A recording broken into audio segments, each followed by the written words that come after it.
Hello everybody. Welcome to the final element of the Rth Debate Festival. I'm so pleased to have you all here with us. So one of the important parts of this festival was that theatre was one half and debate was the other. So I am so very pleased that we have such an esteemed panel with us tonight.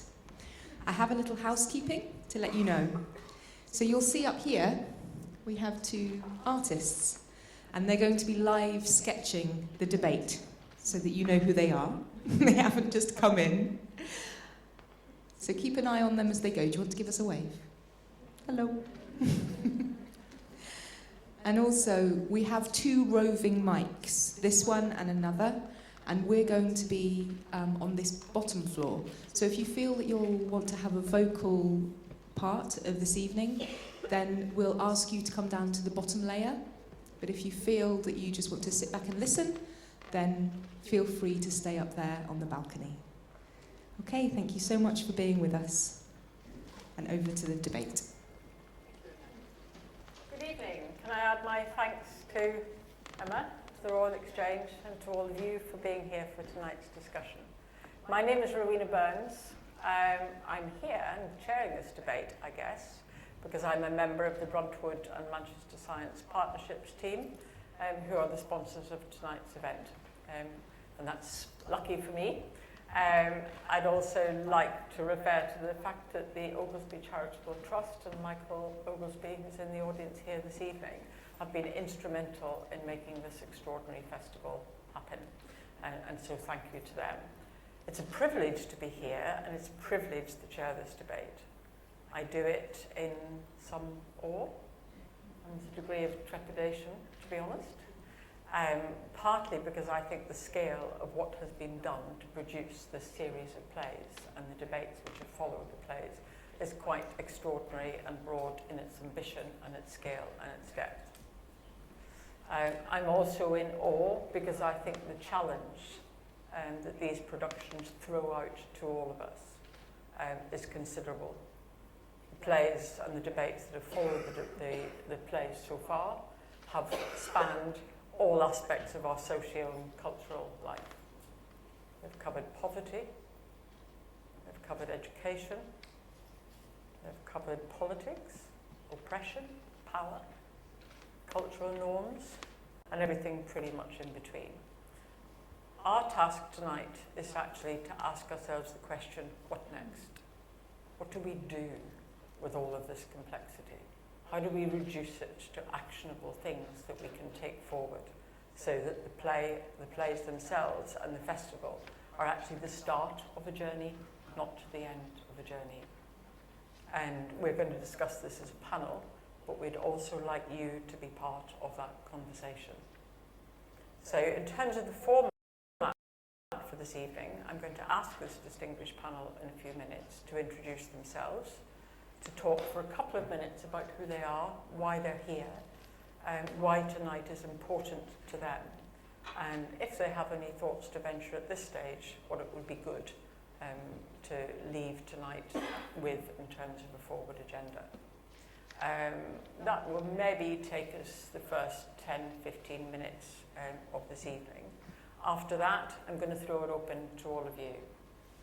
And if you can, first of all, speak up, because we're in a theatre and we're all thespians this evening.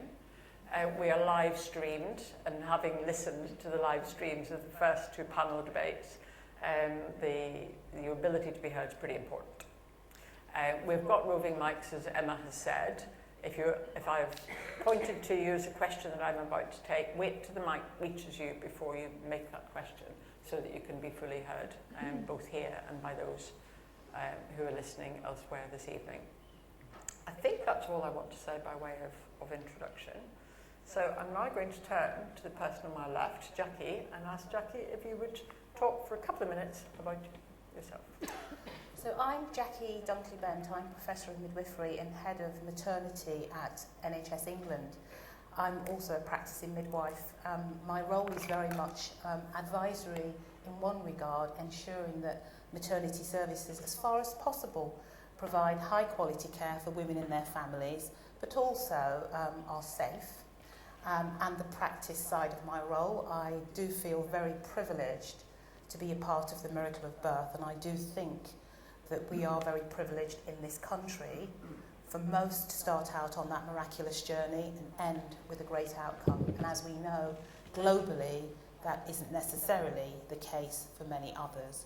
So I'm hoping that this evening will encourage and stimulate discussion about how we can progress together instrumentally specific interventions that may well help others who aren't as fortunate. And I'm thinking about mortality rates, women that enter pregnancy in developing countries and actually may well never see their newborn child or may well die themselves. So I'm really interested in joining in the debate with you about how we can together improve things for women and their families. And just a personal note, early in my career I worked with women who were pregnant as a result of rape and looked after them through their pregnancy, labour and postnatal period, and they were asylum seekers and refugees. So I have a very personal contribution to make tonight about how we can support women in other countries, but I haven't got the answers, I'm afraid. Thank you. My name is Lesley Regan. I'm an obstetrician and gynaecologist, and I'm the Professor and Head of Department at St Mary's Hospital in London. Throughout my career, I've been particularly interested in why women have repeated miscarriages and repeated stillbirths, and I spent most of my time researching and trying to find clinical solutions to that. More recently, though, I think I've become quite fascinated by how we can reshape our healthcare and stop being a disease intervention service and really encourage, in my particular field, women and young girls to take charge of their own health and to understand what they can do to ensure that they have healthy lives and healthy pregnancies, and that their children and as a result their families go on to be much healthier. So I think I've moved from being disease intervention to trying to promote healthcare. And most recently, I had the privilege of being asked to set up a programme to promote an improvement and understanding of the benefits of family planning in sub-Saharan Africa. And I can honestly say I think it's the most exciting programme I've ever been involved with in my, 36 years as a doctor, because I really now believe that the only way to make a sustainable difference to women's healthcare is to ensure that every girl and every woman in every society in this world knows how to control her own fertility. So she will be the person that determines how and if and when and how many times she becomes pregnant. And 3 weeks ago, I became the first female president of the RCOG, the Royal College of Obstetricians and Gynaecologists, for 65 years. And I'm going to unashamedly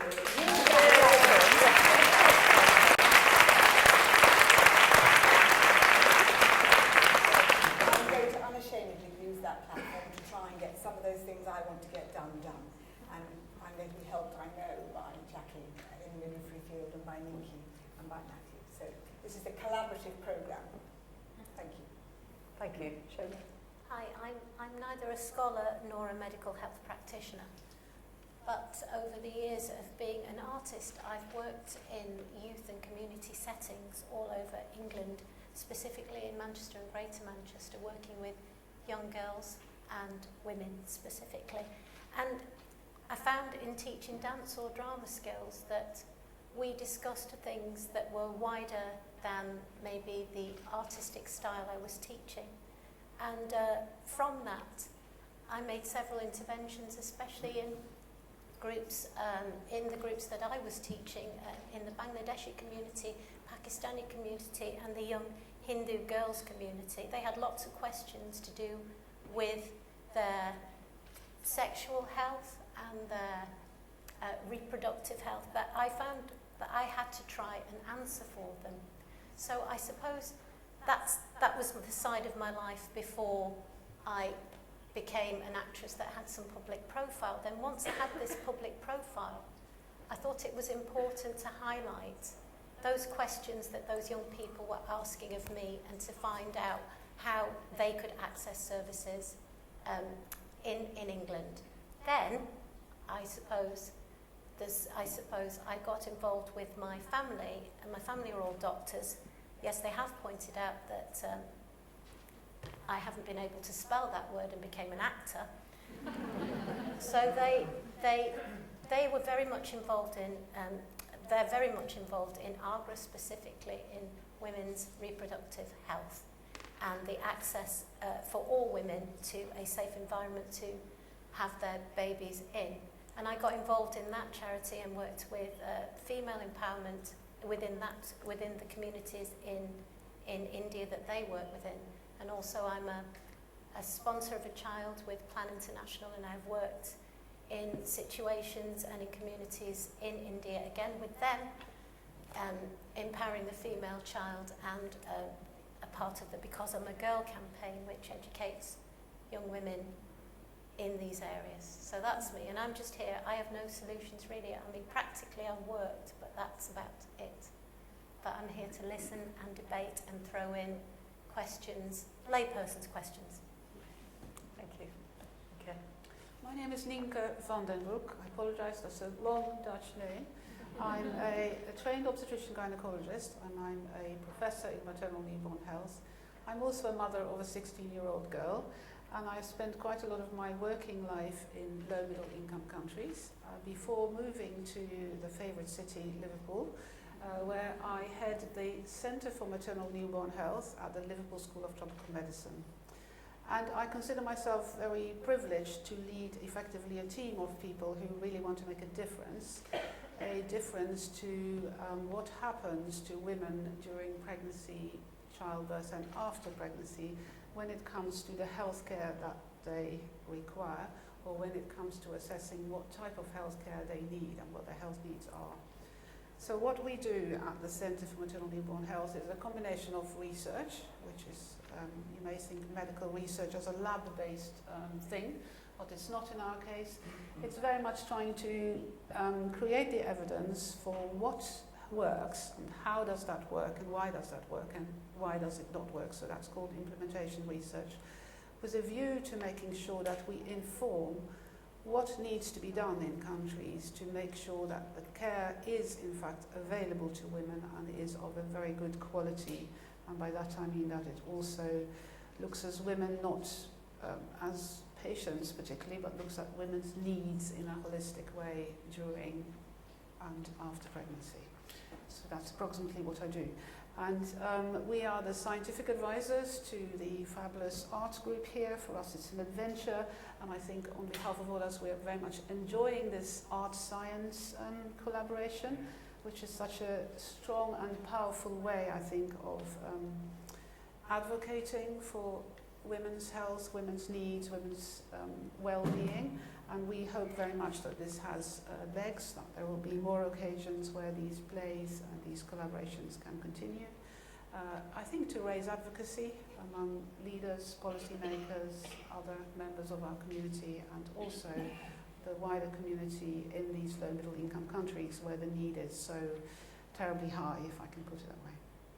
Thank you. Yes. Good evening. My name is Matthews Mathai. I come from India. I'm obstetrician gynecologist by training. But what I want to also share with you is I trained in a medical school, which was started by an American missionary.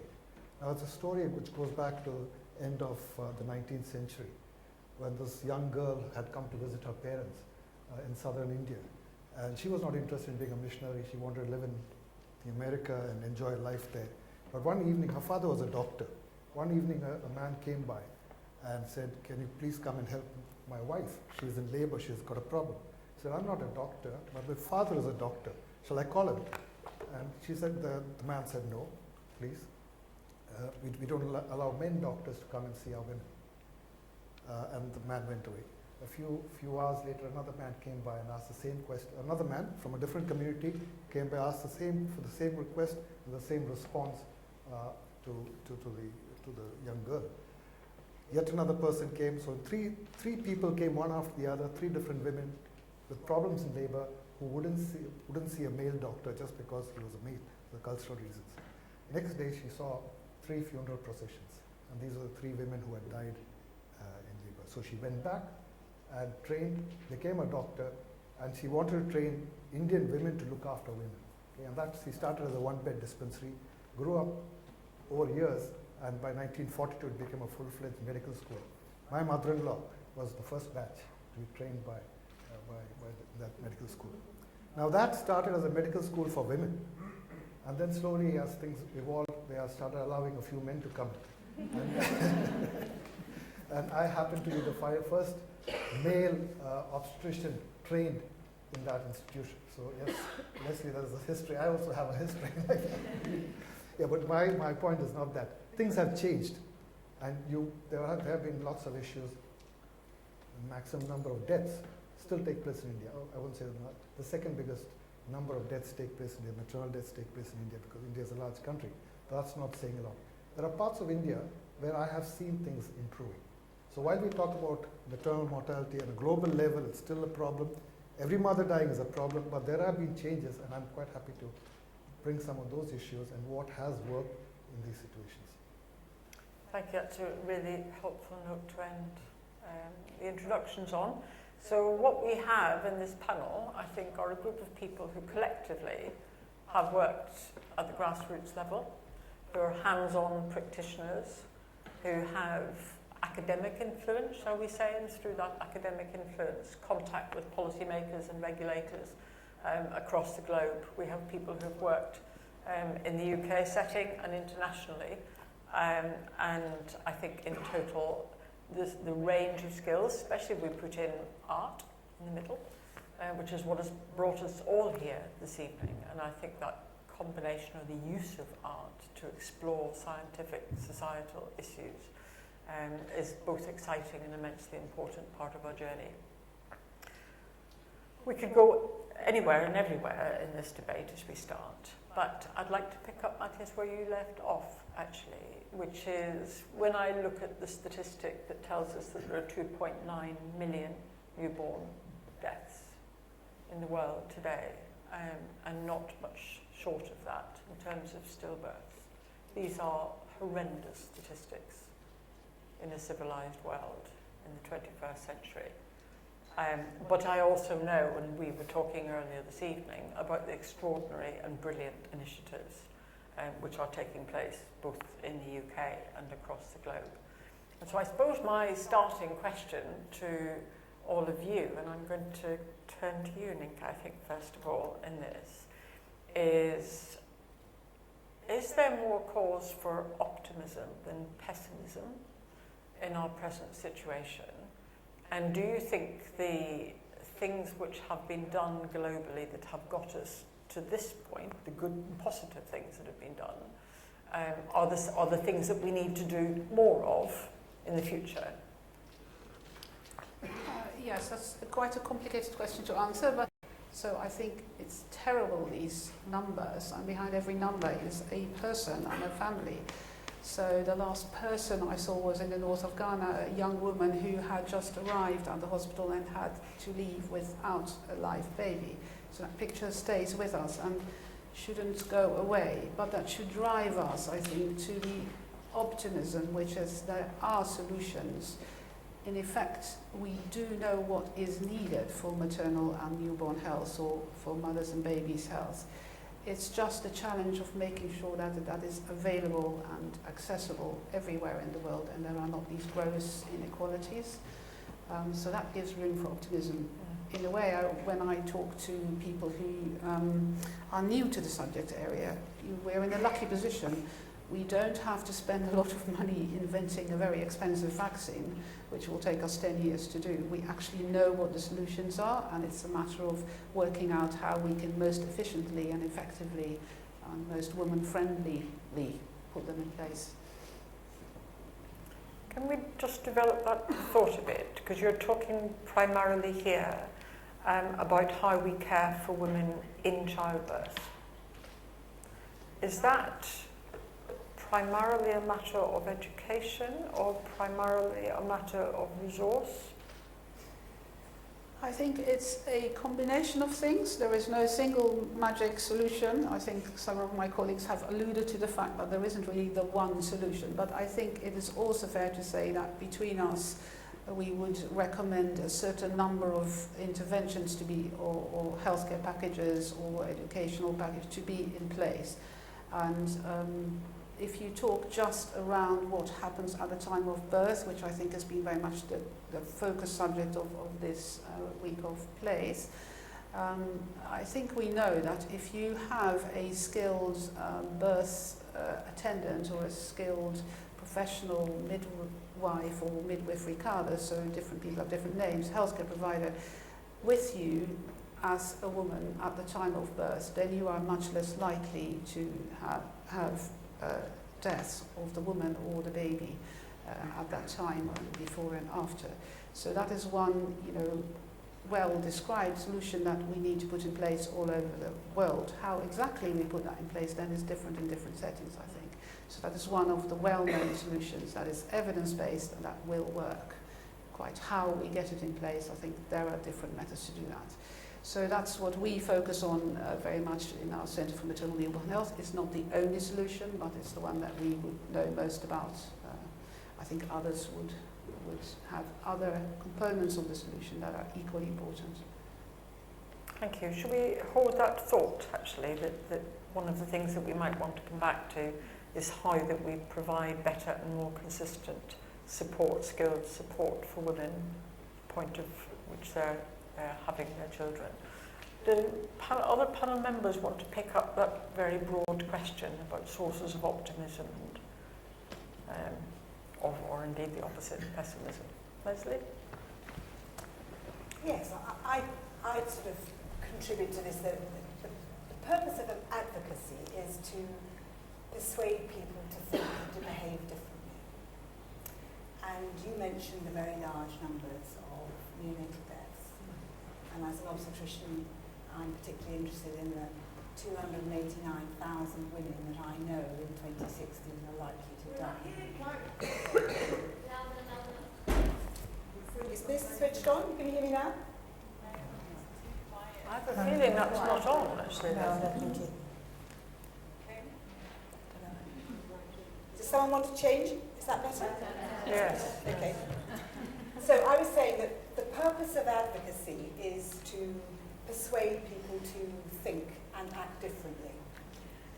And I was alluding to the fact that Rowena had previously mentioned a very large and unacceptable number of babies that die at the time of or soon after they're born. And as an obstetrician, I know that in 2016 there will be something in the region of 300,000 women across the globe who will die purely because they became pregnant. And the vast majority of them have no control over whether they did get pregnant. And then I look at the textbook headings for the main reasons why those women die. And I think that the cause for concern is that at least 80% of those deaths are preventable, not with first world or Western world resources and hospitals, but with resources that are potentially available in the societies in which they live. And so our job is to persuade those societies that these women's lives are worth saving. And that might seem a very broad sentiment, but I believe strongly that it's not just us as the healthcare professionals that have to be persuaded to do this, it's the politicians and the educators. So we've got a lot of educating people to do to ensure that those women don't die unnecessarily. I think there's a very strong theme coming through what you've said so far, which is that you need to look behind the healthcare system at the total health and well-being of our society and how we look after our broader social health and cultural health, actually, as a core issue here. Does anybody from the audience want to come in at this point? We've got questions here, here, and here. Or can we get a microphone to first? Here?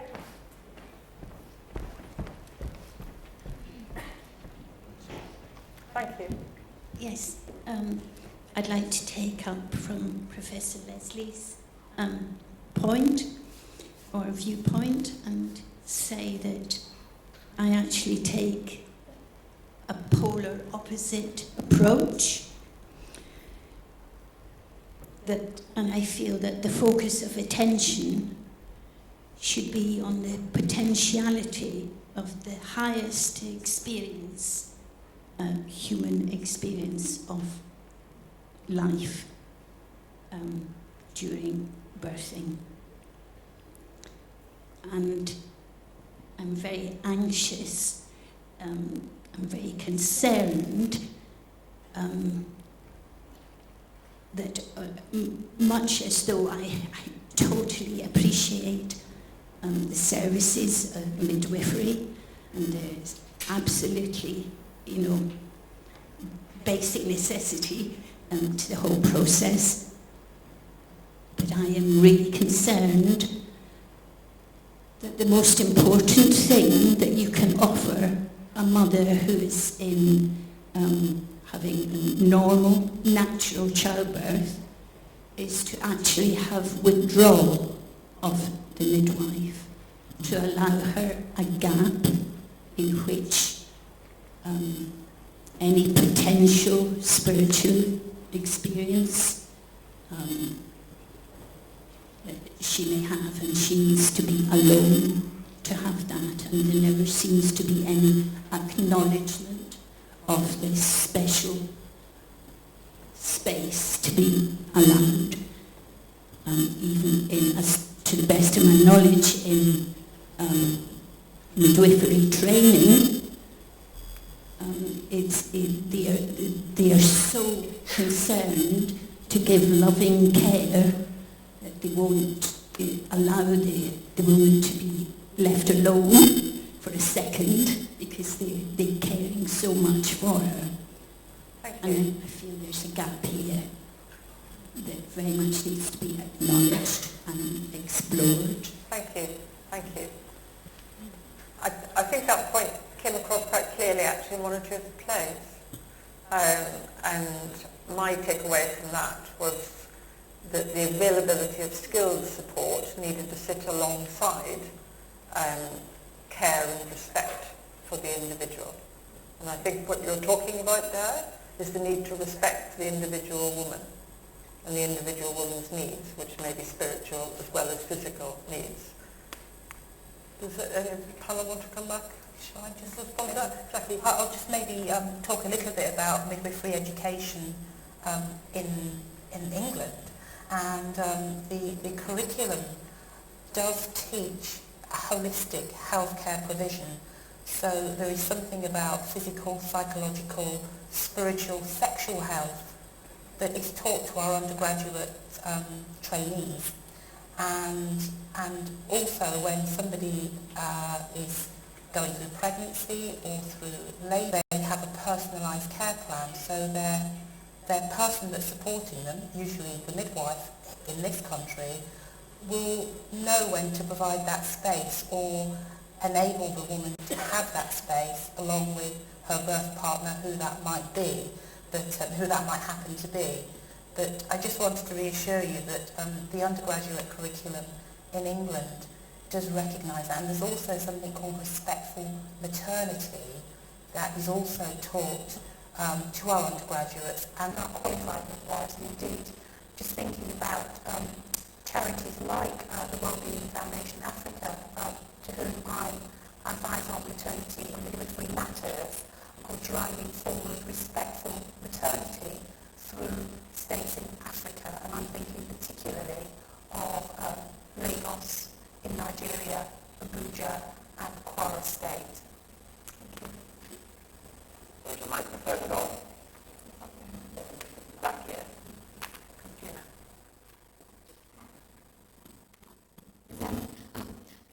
I just wanted to make a point and then a question.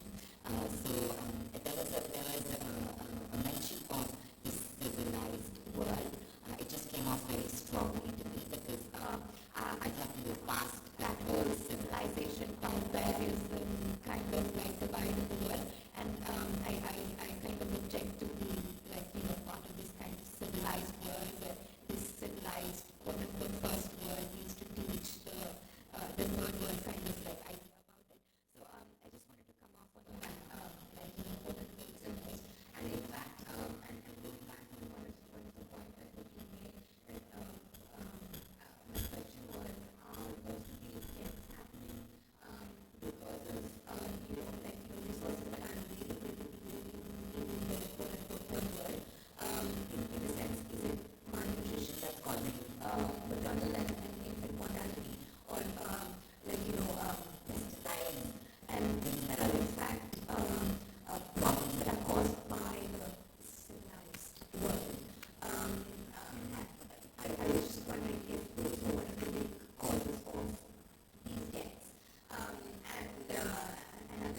4 hours on a donkey's ride away from where you are. And when you reach the facility or the institute, the health centre or the person who is going to give you that care, there may be a delay in the time that that person gives that. And all those delays are affected by other things than pure medical causes. They are affected by poverty, education, community beliefs, if you like. So it's a very complex lot of why reasons, why do women have to die? But you could argue that all of them, there are solutions for these that we could put in place that would lead to the number of women dying from preventable deaths being really reduced. And there are global targets now to sort of get on with that and scale up those solutions. Okay. Yeah. If I would just add, I mean, these complications can happen to anybody. Any pregnancy carries risks. There are certain risks.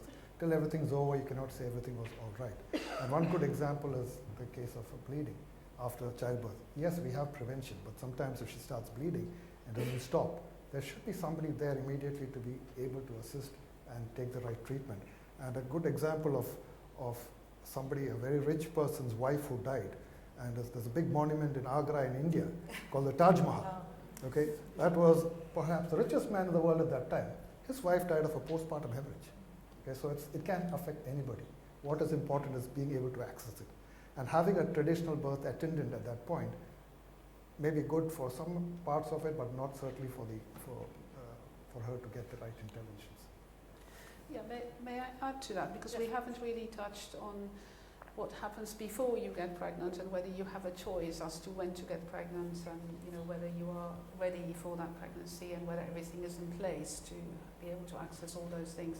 I think that's to do with family planning or availability of choice to plan your pregnancy as and when you would like to, if you would like to plan it. That's also an underlying reason, I think, why women die, because they have lots of pregnancies following on from each other, and that is a risky business.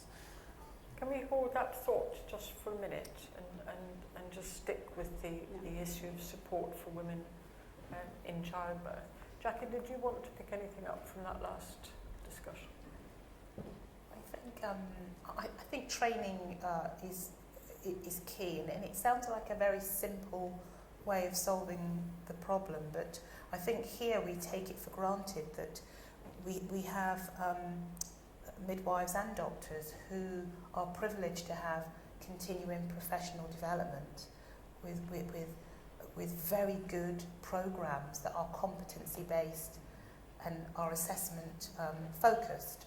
And if you think about globally in developing countries where their death rate for mums and babies is demonstrably high, and a good 50% of those women won't have anybody supporting them during pregnancy and the labour. Training is key, and getting that message out to the key players within those respective countries, be it at government level, community level, or even local level.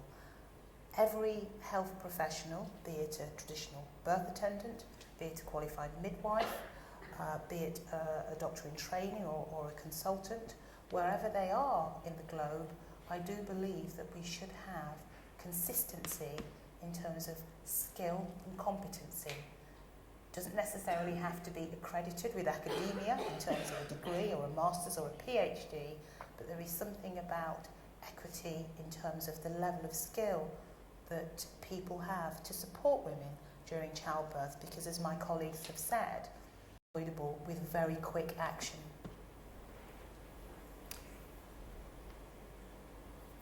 So what would be your top 2-3 things that could be done either by colleagues in this country working globally or by bodies like the World Health Organization, for example, that could start to tackle those very solvable problems? I'm going to do it all the way through this evening when we kind of pick up the topic before we leave it. I'm going to try to drive for Can I just share 2-3 things. Do that, Jackie. I'll just share an initiative or a few initiatives that a charity called Wellbeing Foundation Africa are currently undertaking. This charity is, like many charities, I guess, trying to reduce the death rate in Africa, in particular for this charity. And there are several initiatives that they're undertaking. One is called Mama Care, and I love that term. And they have two approaches. The first approach is that they drive forward emergency training, or training that picks up emergency issues like some of the things that kill women, like non-timely intervention when they're bleeding, or items like that. So it's called drills and skills, or emergency skills training. They're driving that through the communities, and they have, in 3 states, touched the experiences of hundreds of thousands of women who, at the hand of their health professional who has been trained, has not died. They've got some very good data regarding the impact of that training. And also the second part of Mama Care, which really excites me, is that there are midwives who are being trained who wouldn't necessarily have the skill to undertake antenatal education, teaching women who are pregnant about reduced fetal movement. If your baby doesn't move, do something about it. If you have a headache, this means that you may well be developing a problem. Do something about it. They're also teaching empowerment. They're teaching women how to have some control, and enabling them to make some decisions about their pregnancies and their labours, and hopefully timing of next pregnancy. And that programme has influenced 200,000 women, and for those women, they've had good outcomes, either timely intervention to access care, or indeed good outcomes from their labours. So I just wanted to share that there are things that can happen, and that they may seem very basic, but they have demonstrably good impact and outcome. Thank you. Question patiently waiting down here at the front. Actually, if you'll forgive me, it isn't a question, it's more a contribution. Go for it, yeah. If I can return to some of the things you were talking about a few minutes ago. When I was outside, I saw on a piece of white card the quotation from Professor Fatala from about 28, 30 years ago. The one, I'm paraphrasing now, but the gist of it was that women are not dying for reasons we can't treat. They're dying because we've yet to make the decisions that their lives are worth saving. Now, that's the bad news, that's still sometimes frequently the case. The good news is that the number of mothers who are dying has halved in the last 15 years. It still means that a mother's dying every 2 minutes somewhere in the world from preventable causes. But I'm a layperson, so for me, one of the easiest ways of getting some insight into the complexity and the layering of the problems here was I watched a film that had been made that's on YouTube. It's called Why Did Mrs. X Die? And I'm just recommending it to anybody else who wants to. It's about 15 minutes, and I think I'm sure the panel know it well.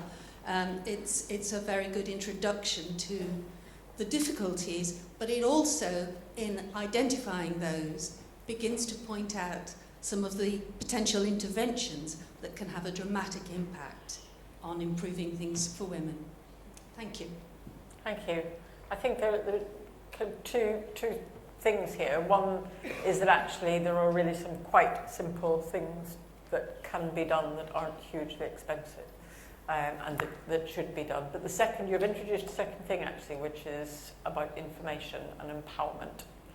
And people very often use the word education. We need to educate women. We need to educate mothers. In fact, in the discussion that we were having earlier this evening, we felt that was simply the wrong way to think of it.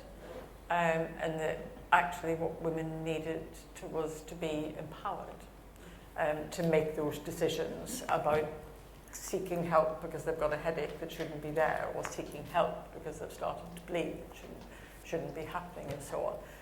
So I want to come back to that in the context of social media. And very often it's the men who need to understand that, because they are often the with the power.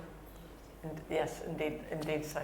Shona. I was just thinking about all of that just then, and I was thinking that it's important then, from an artistic point of view, to make the intervention there in the education and the empowerment of young girls and women to understand why they should go when they've got a headache.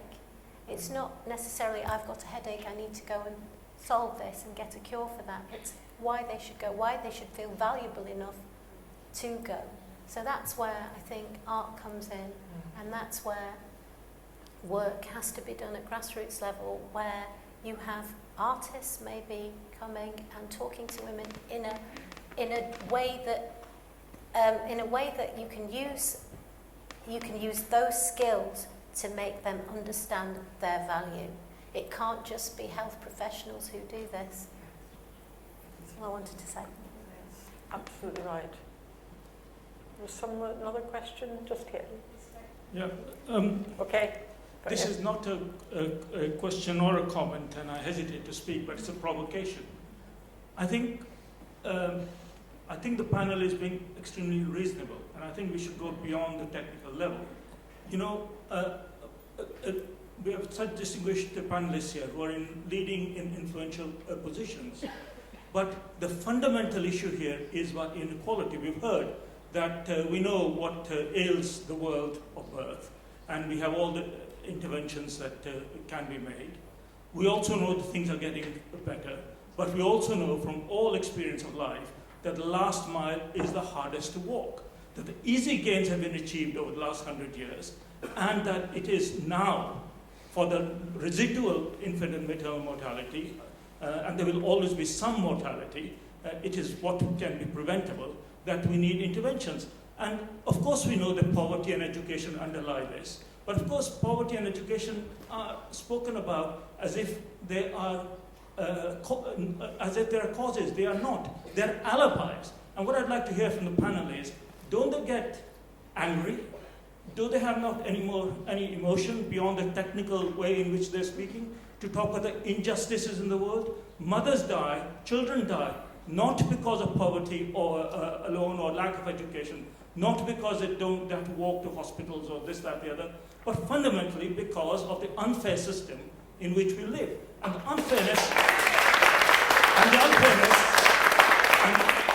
unfairness starts at the very top. I'd like to ask the Royal College of Obstetricians and Gynaecologists what they are doing. I'd like to ask obstetricians like you, brought up in India, what you are doing in those particular areas. And my colleague in the Liverpool School of Tropical Medicine, I know what she's doing, but I'd like to know how midwifery in the National Health Service is contributing to reducing global health inequalities, not just here in England. So really, in a sense, I'd like us to move to a different level of debate, if the chair allows, because this is the final debate of this week, and we want to get to some more fundamental and not just technical answers. I think that's a great point. Thank you. I'd be very happy to start to answer your provocation. I think it's excellent. So, as I was saying when I introduced myself, I'm going to use my platform for the next 3 years to try and hammer home that point. And that I think that healthcare interventions, or the disease intervention service that I was trained to work in, we know only produces or only achieves a third of improvement in healthcare. And the other 2/3 is about inequity and inequality and poor education and all of the things that you've alluded to. And I think that everyone who's in my position, and I know that Jackie shares my view, and I know that Nynke and Matthew do as well, wants to use every possible opportunity of interacting with policymakers and politicians to actually push forward those points. Now, I can't do it for the whole of medicine, but I did on Monday morning. For reasons I won't trouble you with, I had to sit down with the Secretary of State, and I was straight in there. I want you to do this, this, this, and this, and this to help improve women's health. And I know that's only a very small thing, but I think every one of us has an obligation to keep on doing it. I was very, very struck about 5 years ago by, was it Lily, what was her name, Lily Tomlinson, that quote. Yes. And I kept asking myself, why doesn't someone do something about this? And then I turned around and realised, actually, I'm one of those somebodies. And so I think that everybody involved in women's healthcare needs to actually reckon that woman by woman, girl by girl, they've got to try and use every opportunity to change it. And that's why the Royal College of Obstetricians and Gynaecologists, under my leadership, and with this Leading Safe Choices programme, so not Mama, what was it, Mama? Mama Care. Mama Care. But our family planning programme is called Leading Safe Choices, and it's not just about providing family planning to women in sub-Saharan Africa. It's actually about getting them to understand that they have a choice to make and getting them empowered to make that choice and persuading their families as well to help them do that. Thank you. I think we're going to stick with the subject for a while. I can't see all the hands that are in the air. That's part of my problem. Can we take about, without answering them, can we take about 4 or 5 questions in a row? We'll memorise them together here. And I'll do my best to memorise them and work through. Okay, question here. Thank you. Yeah, I'll stand up because obviously you can't see us. My name's Hilary Burridge and I've just written 2 books on FGM. One of them is a textbook introducing the concept and all the facets of it, both in the UK and the other is case studies, about 70 case studies of people who are either experienced it or fighting against it or whatever, which brings me to a very sort of, if you like, wide understanding insofar as any of us can claim one on that subject. Now, we know that the interventions that work best are intermediate technology.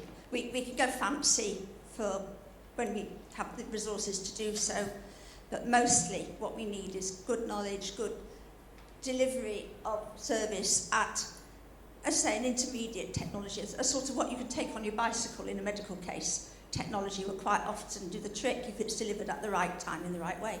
What we haven't seemed to be able to do always, and sometimes we have managed to do it, I'm talking about us globally as responsible citizens, is delivering that in a way that makes it usable, accessible to people who need it.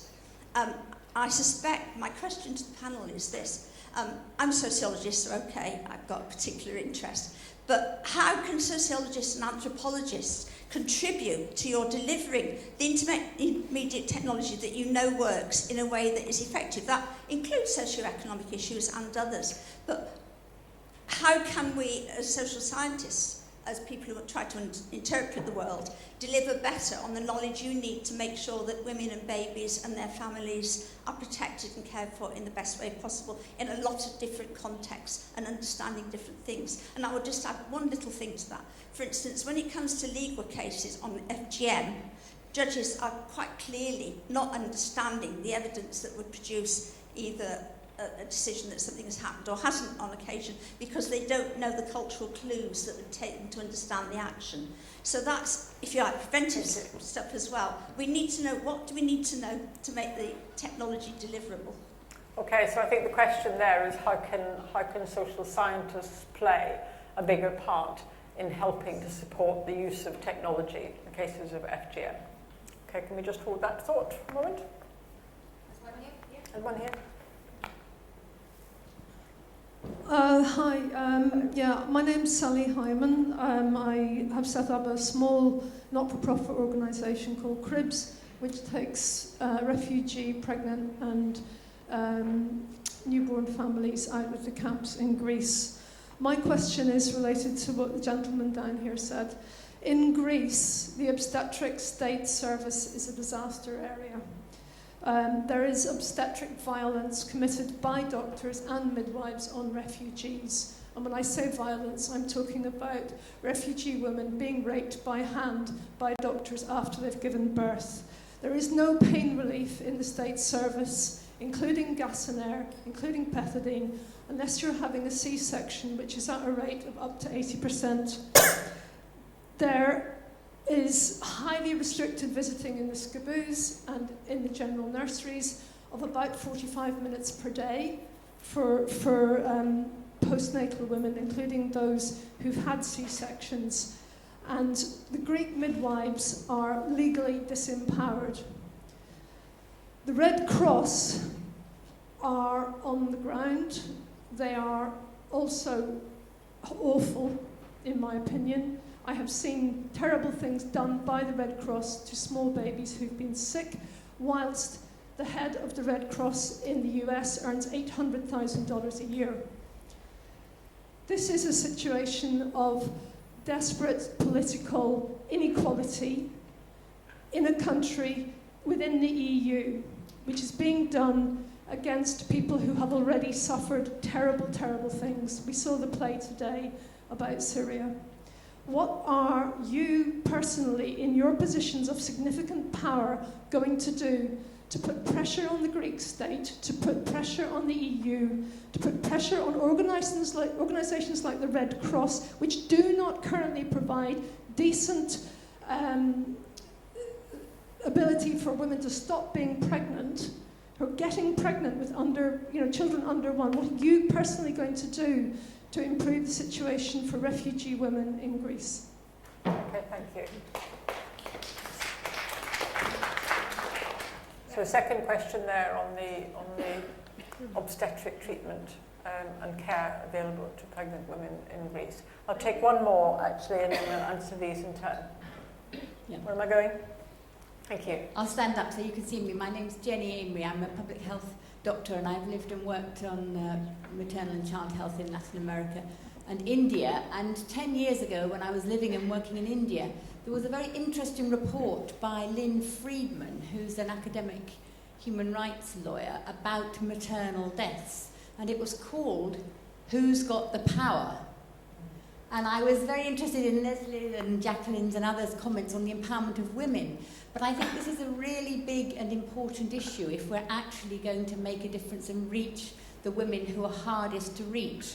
The interventions are known, as Nynke says, the evidence is there. When people arrive, if there are good quality services, their lives can be saved. But what are the issues about power relations in society and the role of men? So this goes from how many women can actually read and write and access information, who makes the decisions, who has the power to make decisions in the family. There are women who know they should go to hospital, but the family actually has reasons why they don't want them to go. Who has economic power? Many women have no economic power. They can't pay for transport to get to the hospital. And then what about the power relations within the hospital? I think Lesley's post is great, but obstetrics and gynaecology is dominated by men. Midwives are mostly women. In many institutions in poorer countries, there are huge issues there of power dynamics and prioritisation within services.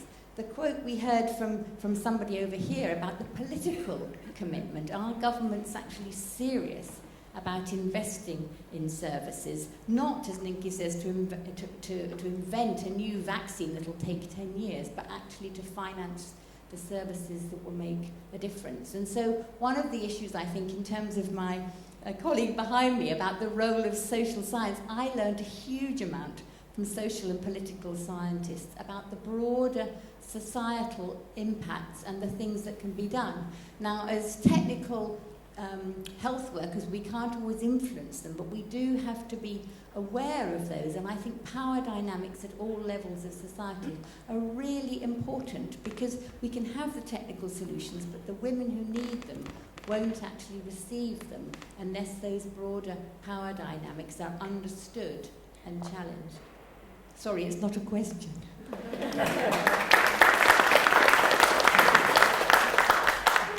It's not a question, but it certainly begs many questions, actually. Okay, thank you. Let's go back to our first question, actually, which I think very strongly related to the last.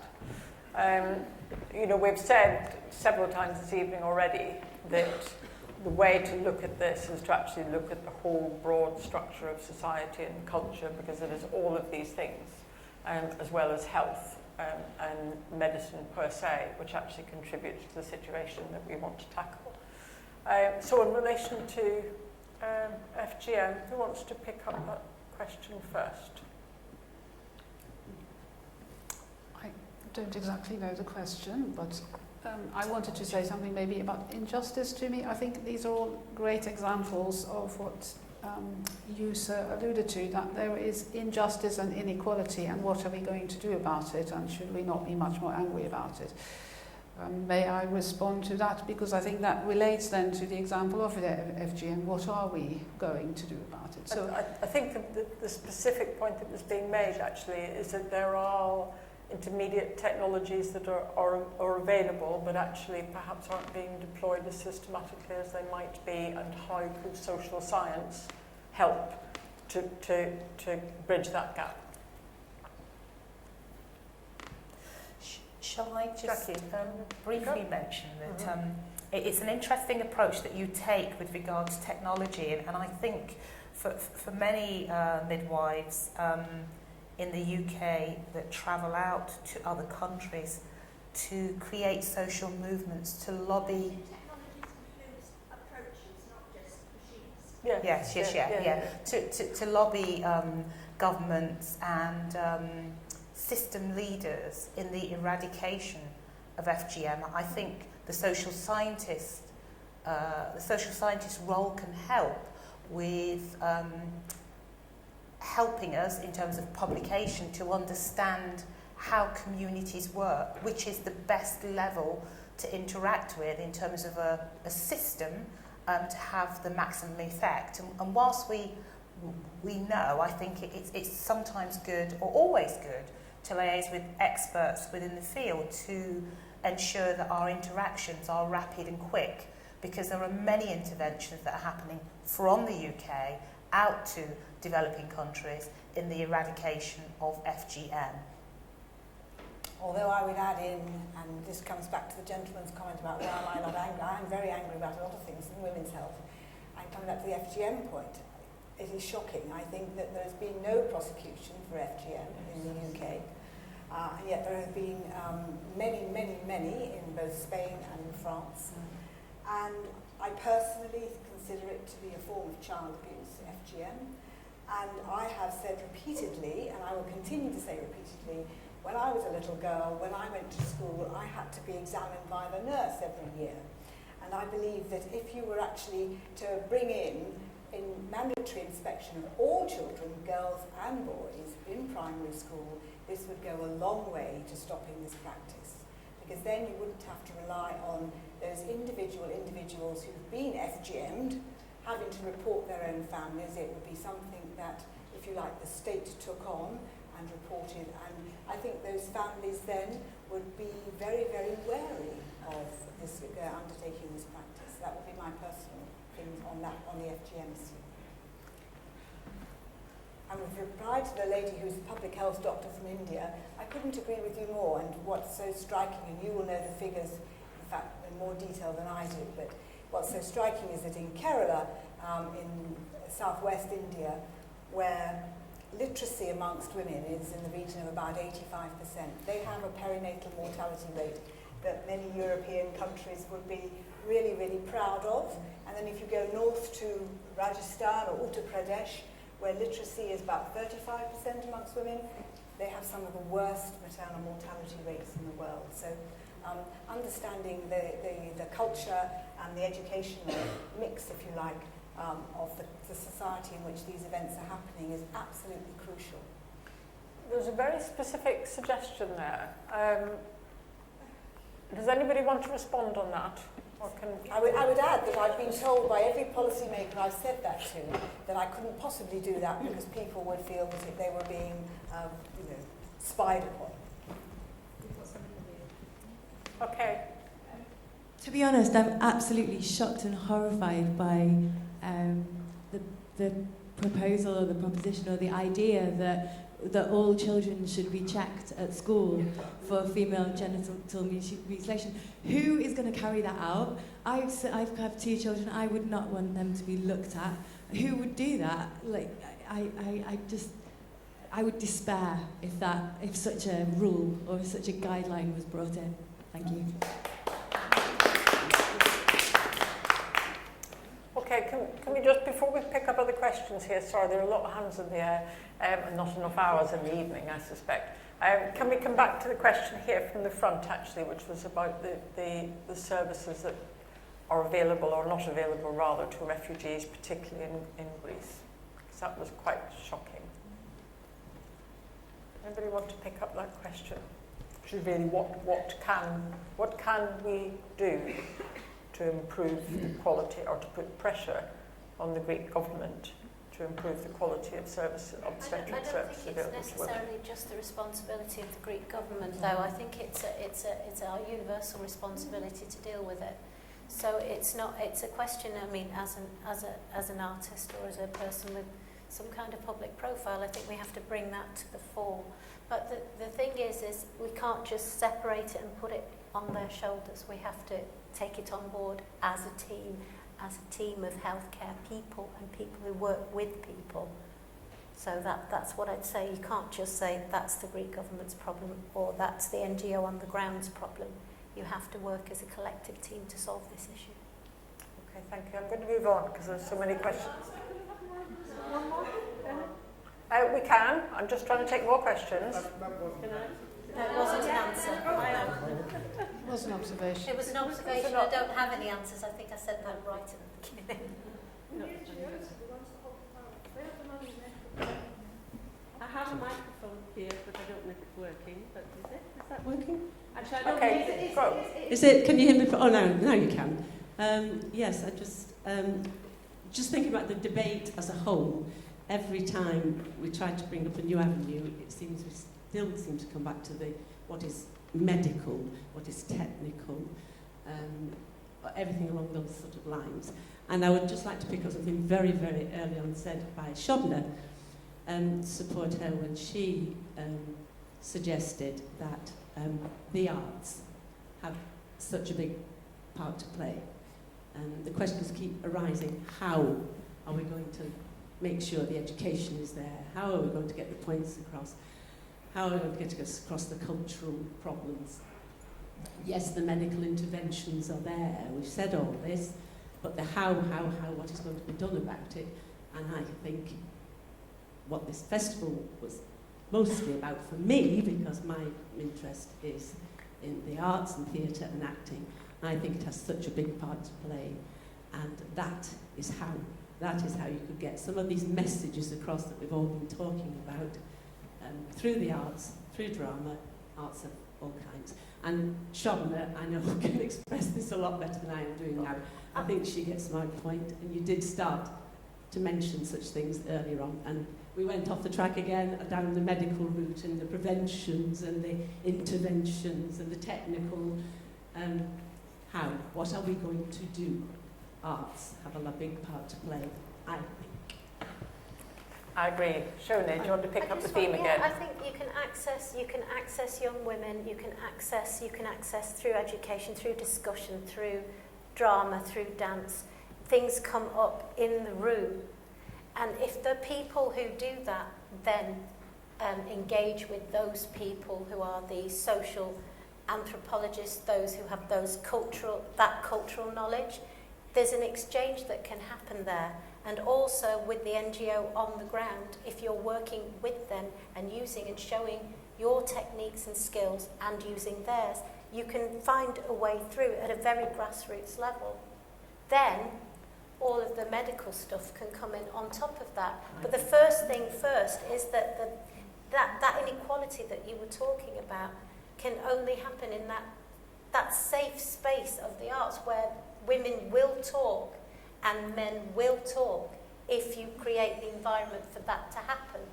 And that's where, as an artist, you come in. You have that social responsibility that you need to have in order to solve some of the problems that the refugees are experiencing at the moment in Greece as they come in, as they're moving continents and they're moving people.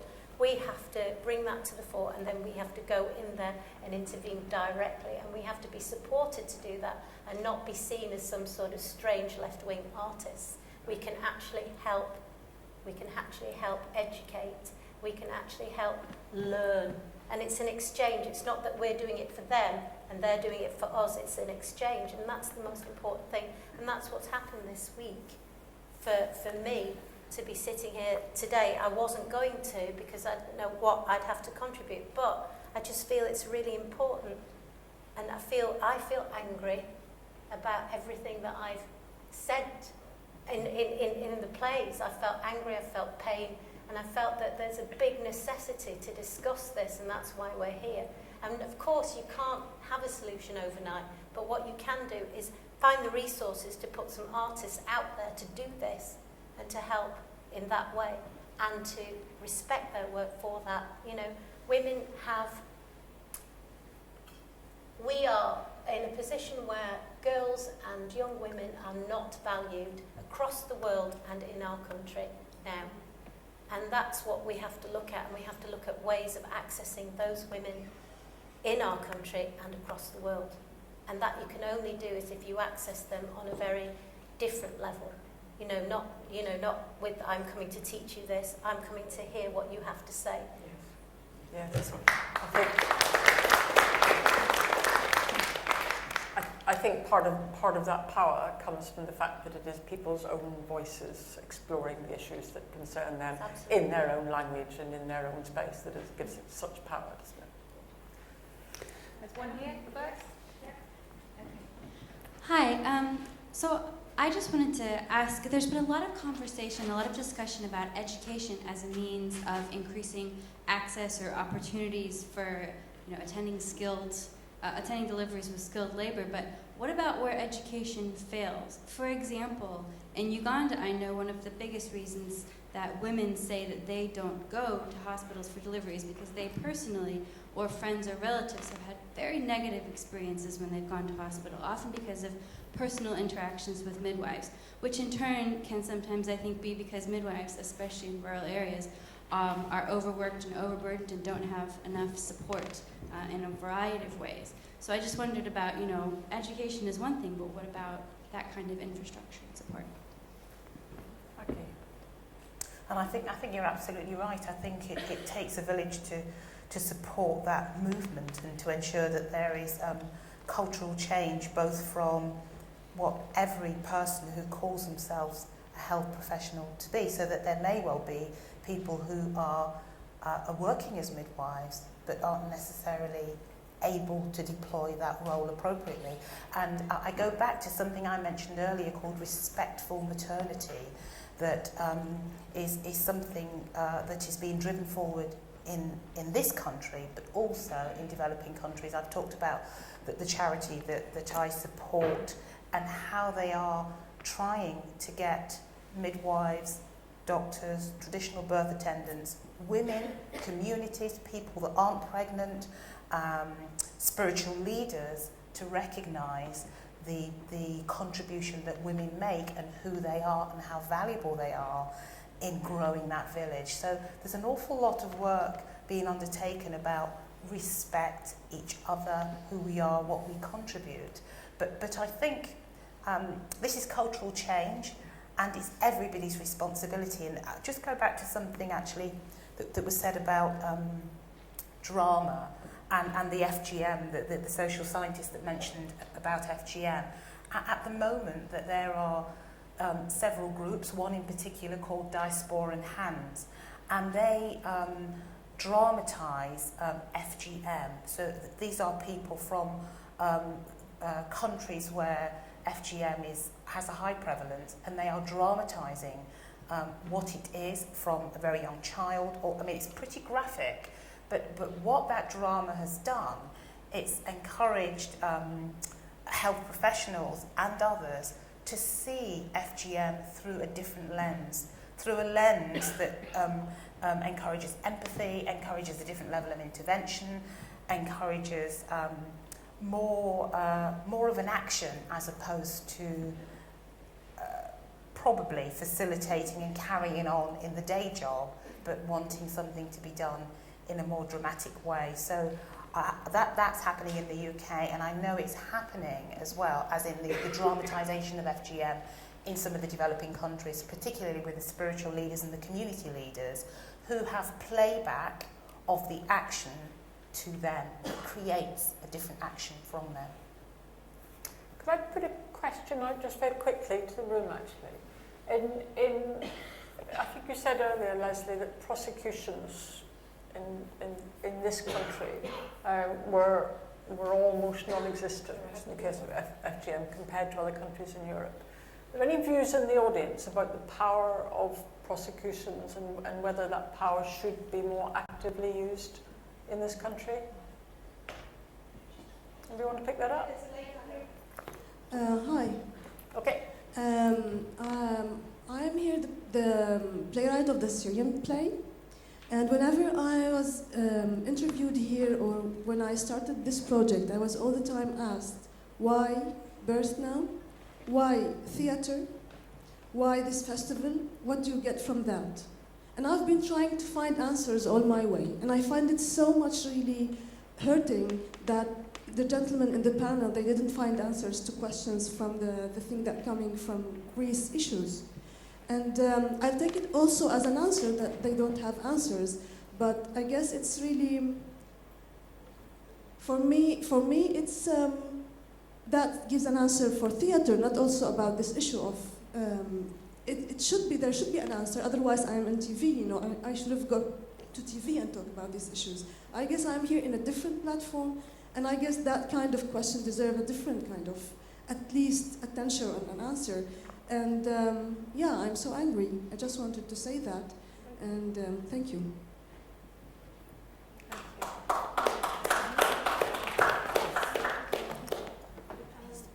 Okay, who else wants to come in? Hello there. Can you hear me? I'm Bridget McConville from White Ribbon Alliance.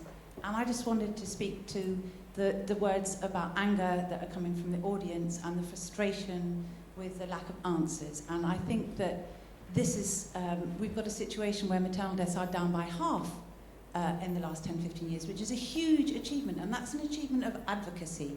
That's an achievement of everybody working together to persuade governments that this has to be done. But what it tells me also is we can get halfway there, we can get all the way there. If we haven't achieved that, that's because our politicians don't care enough. This is a political issue. The fact that women are dying, I have colleagues in India who say every maternal death is a murder. It's neglect of a woman. So why aren't we responding?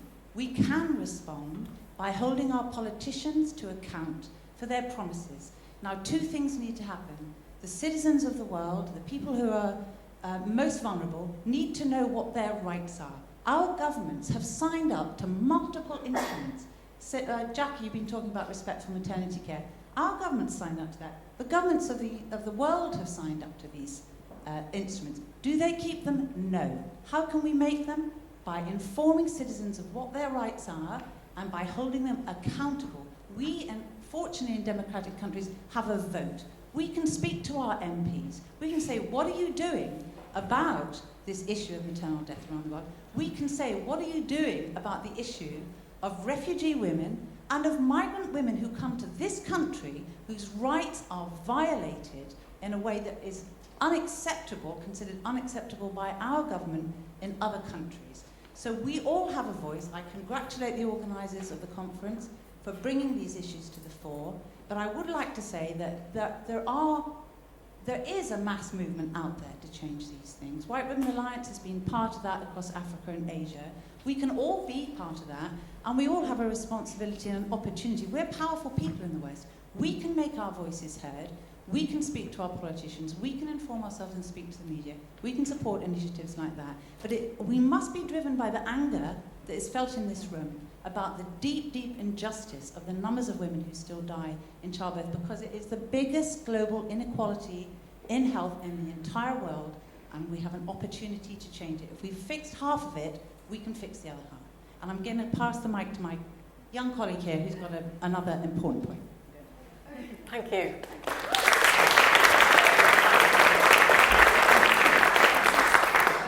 Yeah, sorry, just to pick up on that point again, I think it is a political issue, and my question was political as well, especially when you're talking about access to care. How can we get rid of inequality when healthcare itself is privatised? And yeah, I just wanted to throw that as a question to the panel.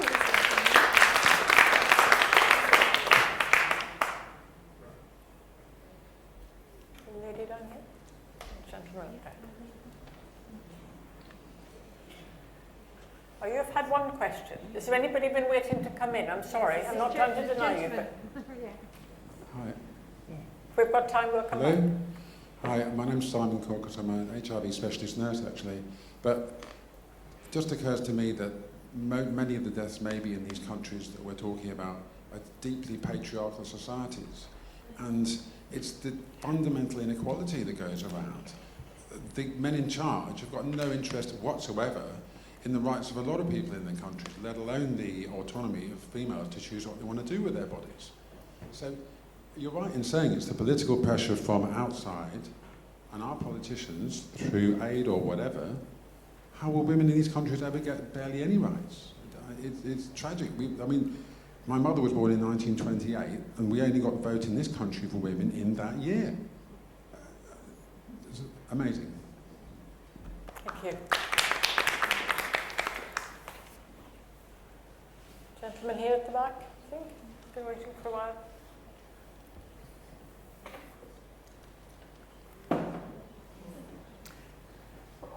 Thank you. I want to raise a similar point. I've been coming to the panels and debates all this week, and I feel that at some point we get to the point where the problem is identified as being inequality, as being lack of education, information, and at the end we get to the root of the problem is political. And at the same time, I feel that we run away from discussing politics. We're talking about refugees. We have a government in this country that's not taking its share of refugees in Europe. And I think what we need to do, something concrete we can do, is either have a better government next time there is an election, or press this government.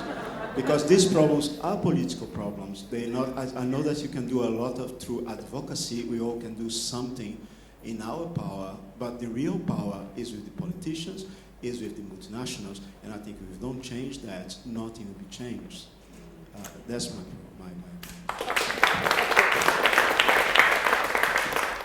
I'd like to come just to the panel here for a moment, actually, because I think there's a pretty strong view coming from this audience that actually there needs to be a bit tougher more of a tougher campaigning approach to these issues. Because politicians only respond to effective campaigns, that's what they respond to. And we have here in this panel got a group of people who individually and collectively have a certain amount of influence, if you like, with policymakers and government. And so, Lesley, I guess to you first, to what extent do you think more concerted and more public lobbying from bodies like the Royal Colleges and from practitioners as well would have a greater effect, or more galvanising effect, if you like, on politicians than is currently the case? Well, you can always do better, number one. But every time I hear about an opportunity being lost in trying to change policy or drive home what I think is an improvement, the question I always ask myself is, why haven't I convinced that person of the evidence? Because I'm quite an evidence-based person. I mean, yes, there are some emotive things, but you can usually, I can usually find evidence to support the intervention or the change of attitude or the change in culture that I'm trying to put in. So I suppose it comes back to the advocacy thing, and I'm not ducking the question, but when the current Prime Minister doesn't follow the advice and doesn't do what I think is the right thing for women's health, I'm going to be left with the question, well, why haven't I been able to persuade her? So the answer to your, it's not an answer, my ongoing commentary is that I'm going to do whatever I can to persuade people to make the right decisions. And I accept the fact that sometimes I think I will succeed and sometimes I expect I will fail, because the political machine has got a different end game to the one that I'm trying to get to. Isn't it the case that very often the lobbies that succeed are those that take 2 or 3 very specific campaigning things and don't let go of them, like a dog with a bone? And particularly if you can articulate those in a way that grabs, I hate to say it, the media's attention, because nobody's mentioned the media this evening, which is actually quite surprising, given its power. And we're not actually a campaigning country, really. There isn't a lot of real grassroots campaigning, effective campaigning that happens in this country. Are we up for changing that? I think we're up for changing that. Maybe not just in this country, but I think advocacy and campaigning has to be at different levels. So in our job, in my job, we often talk to politicians. They may not necessarily be the Minister of Health. They may be the group of people influencing what the minister decides or carrying out what the minister decides, they're often very lacking in information, and they want solutions that are known to be efficient and effective. I would like to give politicians an opportunity and a slightly better press. I think many of them I meet, they are willing, they want change, but they've got a lot on their plate, and yes, they do need the 2-3 things, and we need to be much braver in talking to them. And someone many years ago said to me, you should be having lunch with the Minister of Health, when I was like, but I'm a medic, you know, I can't really do anything. So that is important, but at the same time, we need to be that catalytic force to get the community to ask for things and to be campaigning for things and to be knowledgeable about what is needed and what is possible. So I think you have to get it at both sides, and both sides need power to change that, well, to continue to be angry. That is information, and as you've said, this is what's happening, that makes me angry. Translate that into action, how?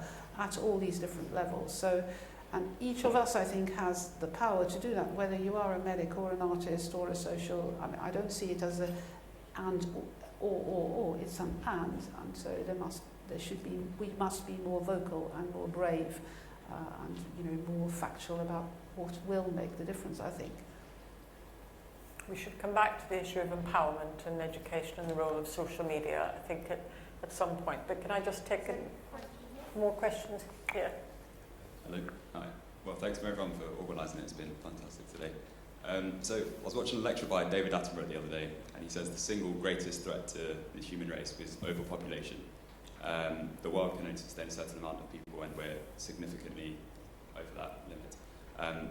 Now, we've seen quite visually today that through the plays, certain strategies in the past, for example, one-child policy and sterilisation programs, they have a huge effect on societies and populations and women personally.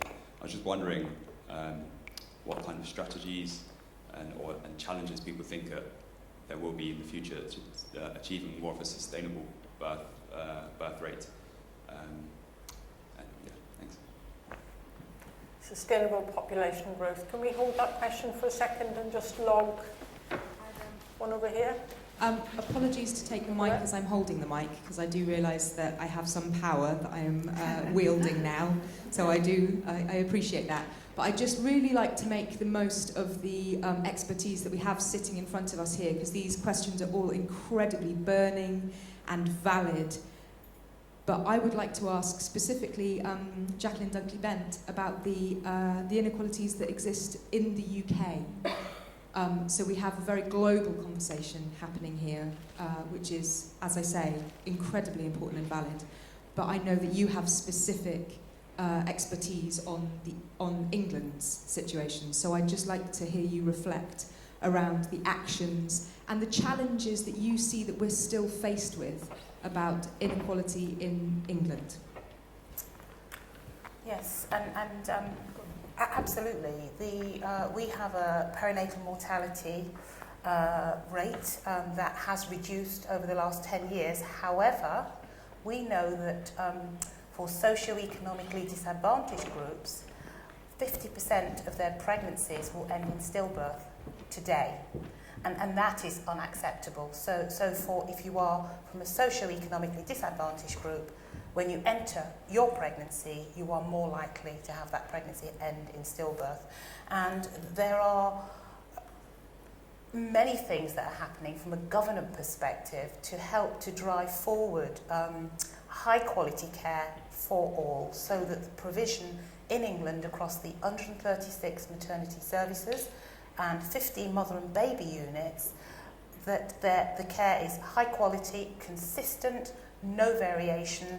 There are many interventions like training, surprise, surprise, education, looking at how we can transform care so that where there is a maternity service and the population is diverse, if there are large pockets of communities where there may be a high prevalence of FGM, where there's substance misuse, etc., the maternity service will be transformed to meet the needs of that local population. I know it sounds very basic, I know we should be there today, but in pockets of society in England that exists, but across England the interventions are variable and inconsistent. So we have unwarranted variation in provision of maternity care, and there is a huge drive from government, in particular a publication called Better Births, the report of a national maternity review where there were 9,000 views from women who use maternity services, from health professionals, from arm's length bodies who wanted to contribute to ensuring that we get maternity services right for women and their families. And I won't say anything more than that, but what I will say finally is that there is a commitment from the top, and there is social movement from women who use maternity services and others to make sure that our services in England, I'm not talking about the UK, I'm talking about England, are safer, kinder and more personalised. And it's a 5-year plan, and we're at year 1 of that plan. I'm going to ask a question now because I've got the mic. Okay. Because might be a revolution in terms of mic holding in a minute. But go ahead. In last night's panel, the panelists were saying that next year there are going to be 3,000 less midwives in the UK, that there's already a massive shortage of midwives in the UK, and that we are, I might get this slightly wrong, Emma, correct me if I'm wrong, that we're going to start charging people to give birth in the UK who are asylum seekers or refugees. And so, like, you can get all the pamphlets you like, but if we've got 3,000 less midwives, isn't that going to have a massive impact on actual care? Thank you.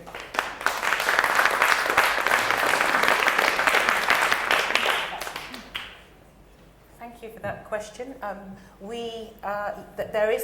There are reports that we have a shortage of midwives. However, the report that I alluded to earlier, Better Births, the report of the National Maternity Review, is looking at how we transform maternity services to make them more efficient. So women, in childbearing women and others, say that they want maternity services to provide continuity for them, to work with teams of women whereby women can get to know the midwife that's caring for them, and that requires system change. That system change will assist with some of the models of care delivery that the shortages of midwives may well help with. And so in addition to that, I just wanted to say that shortages of midwives means that we should look at, in England, how we can work with our maternity support workers, healthcare assistants, and skill those workers to support women during their pregnancy journey, and also work with midwives.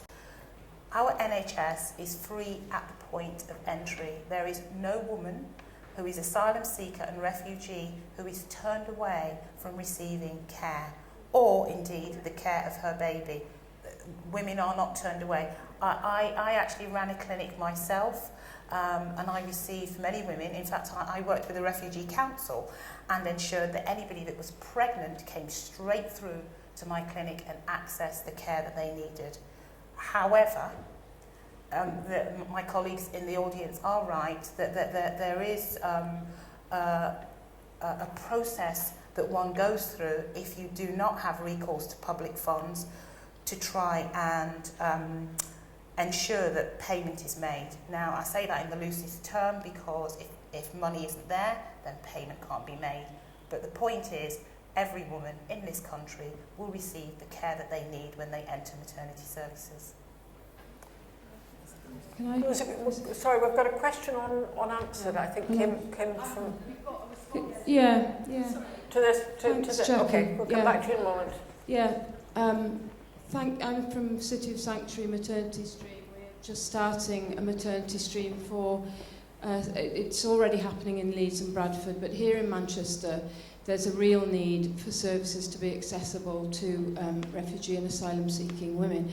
And I'm really, really shocked at what's happening. This government is actually deterring the most vulnerable women for coming for care, because women are charged afterwards. So they know this, and this affects their asylum claims later.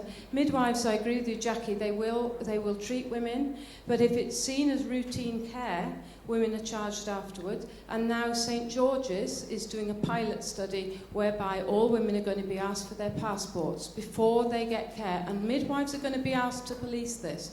And this, I feel that this has been an amazing week. And I think a message could go out very strongly, because if we treat refugee and asylum seekers in this country like that, we can't talk about other countries. We have to. Greece, that's a horrific situation.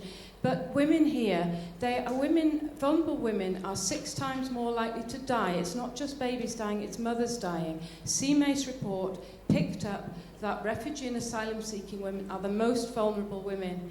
And we need, I think, to send a strong message. If we're doing that in this country, we can talk to other countries and hold our heads up high that we're treating women as they should be treated. And it's here now, and I think we should say something about that. The risk of deportation, just one last thing. If they then have charges that they obviously can't pay, then that affects their asylum claim, and they're likely to be deported.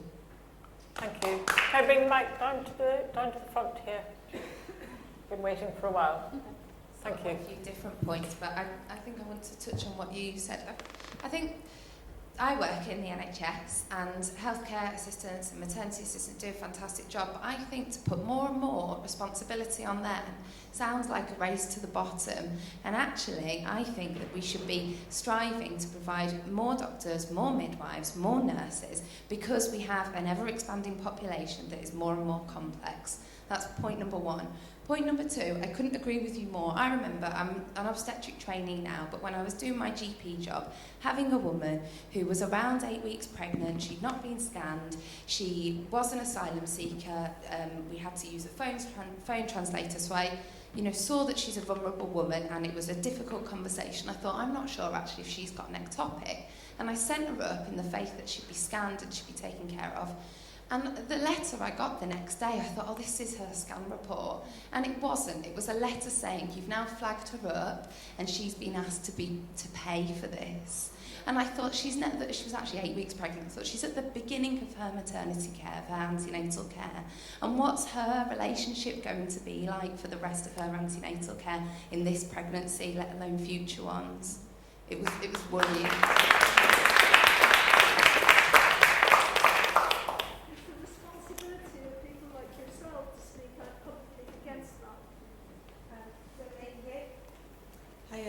I think it's great to have the debate from the audience, and we're obviously in the UK and globally we're looking at this. I think it's important to point out the charities that have been around this week as well, and to highlight the great work that is being done globally, and that is happening, that there are big movements towards reducing that. So my question is towards Nynke van der Berg, just with relation to your research and the work that you're doing globally. How much do you think research is important in actually moving things forwards and impacting policy at the global level, which is what we know is going to impact change? Nynke, do you want to pick that up? How is research important and to move this global agenda? I think the researchers have a moral obligation to put together, in fact, what effectively is information. In our case, information of what works and what doesn't work. I think we don't have time to lose. We don't have exactly a huge resource envelope that we can afford to waste. So the role of research is to really point out this works if you deliver it in this way, in this setting. And then just creating that information is not enough responsibility, I think, for the researcher. It is informing the people with power who do have the opportunity of making use of that information to effect that change. And that's where I see the researchers sitting in between the getting anger translated into action. Sometimes you are part of that action implementation yourself, and sometimes it is you catalytically try and advocate for this works, guys, please get it done, this is how you can do it. Don't don't take this route, it's not going to work. That, to me, is the role of implementation research, which is what we do. I mean, there's been a lot, thank you, a lot said, and I think it's a very strong message coming from the audience here about the voice that should be used to support the needs of refugee women coming in and immigrants coming into this country. Can I just move to something else that I don't think we should lose sight of and ask the panel first of all about the education of children? I was prompted partly actually by your observation about the pressures on the NHS and how we need more obstetricians, we need more registered nurses and so on. And the thought that came to my mind is yes, we do, but actually we need to keep more people well. And so supporting children and women in looking after their own health and staying well and healthy is a kind of crucial part of what we need as the answer. So I'm wondering what the panel's thoughts are in how we enable and empower young women and girls to take control of their own bodies and their own health. Anybody want to pick that up first? Matthias, do you want to go? No. I believe strongly in education for everybody, including girls, and for as long as possible, because actually the research shows that education obviously teaches you about consent and what it means, and you know what your anatomy looks like and what your health needs might be. But interestingly, education also, especially among women, leads them to have some sort of economic independence, even a little bit more of economic independence, and that gives them, we haven't talked much about poverty, but that usually gives them more decision-making power, and that usually empowers them to seek, in this case, healthcare or more education as and when they need it. So I think there is internationally quite a lot of effort going into making sure that girls get more and more education. I'm talking about general education rather than sexual reproductive health education, which I'm sure somebody else can talk about. And I think, again, education is information, information is power, both financial and access and just general empowerment. So I think we should campaign for more education and have lots of resources go into it. You're from Holland, which I think has a reputation for being kind of less uptight about sexual and reproductive education in schools. Would you say that was fair? And where would you say the UK education system was in terms of... I think it is fair, and I don't think Holland by any means is the perfect example of how to do everything. But I realised when I first came to work in Britain that talking about sex and sex education was more of a almost taboo subject.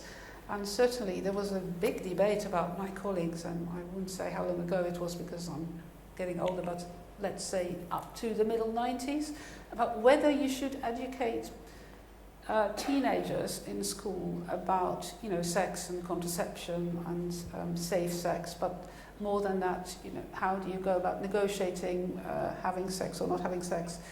Whether you could have the contraceptive pill or not, did your mother need to know about it? Would a doctor even provide it? And I found that quite shocking because I did come from a background where this was considered, of course you did this. And I think that is part of the explanation as to why Holland has one of the lowest teenage pregnancy rates.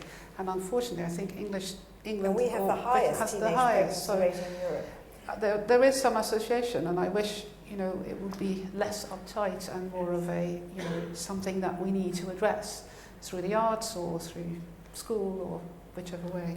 It strikes me as a huge role for the arts here, but I'll come back to you, Shauna, Lesley. But I think that that's a particularly good example. I mean, Bridget, you were talking about we have a responsibility to get politicians to change. I mean, one of my passions is that it was only in February of this year that the then Prime Minister, despite all the evidence about the value of sex and relationship counselling in secondary schools, decided not to make it statutory. And that's one of the reasons that we have a problem in this country, is because we've sat back and accepted those decisions, and I think we've got to get them revoked. I mean, we do have the highest teenage pregnancy rate in Europe, and I think that is a shocking fact. And to add to that, I'm delighted that the Better Birth maternity review, which I will play my part in helping to implement it, is up and running. But there's another big crisis that's about to hit us, and that is that commissioning for sexual health services is fragmented, and there are many, many women, and particularly young girls, that are falling through the commissioning gaps. And as you will all know, this world now has the largest ever group of adolescents in history. Our paediatric colleagues have done such a fantastic job when vaccines have been so effective that we have got a massive number of adolescents, and I passionately believe we're about to let them down big time. And if we don't manage to educate them as to how they can look after themselves, not just about pregnancy, but about everything else, then we really have let them down.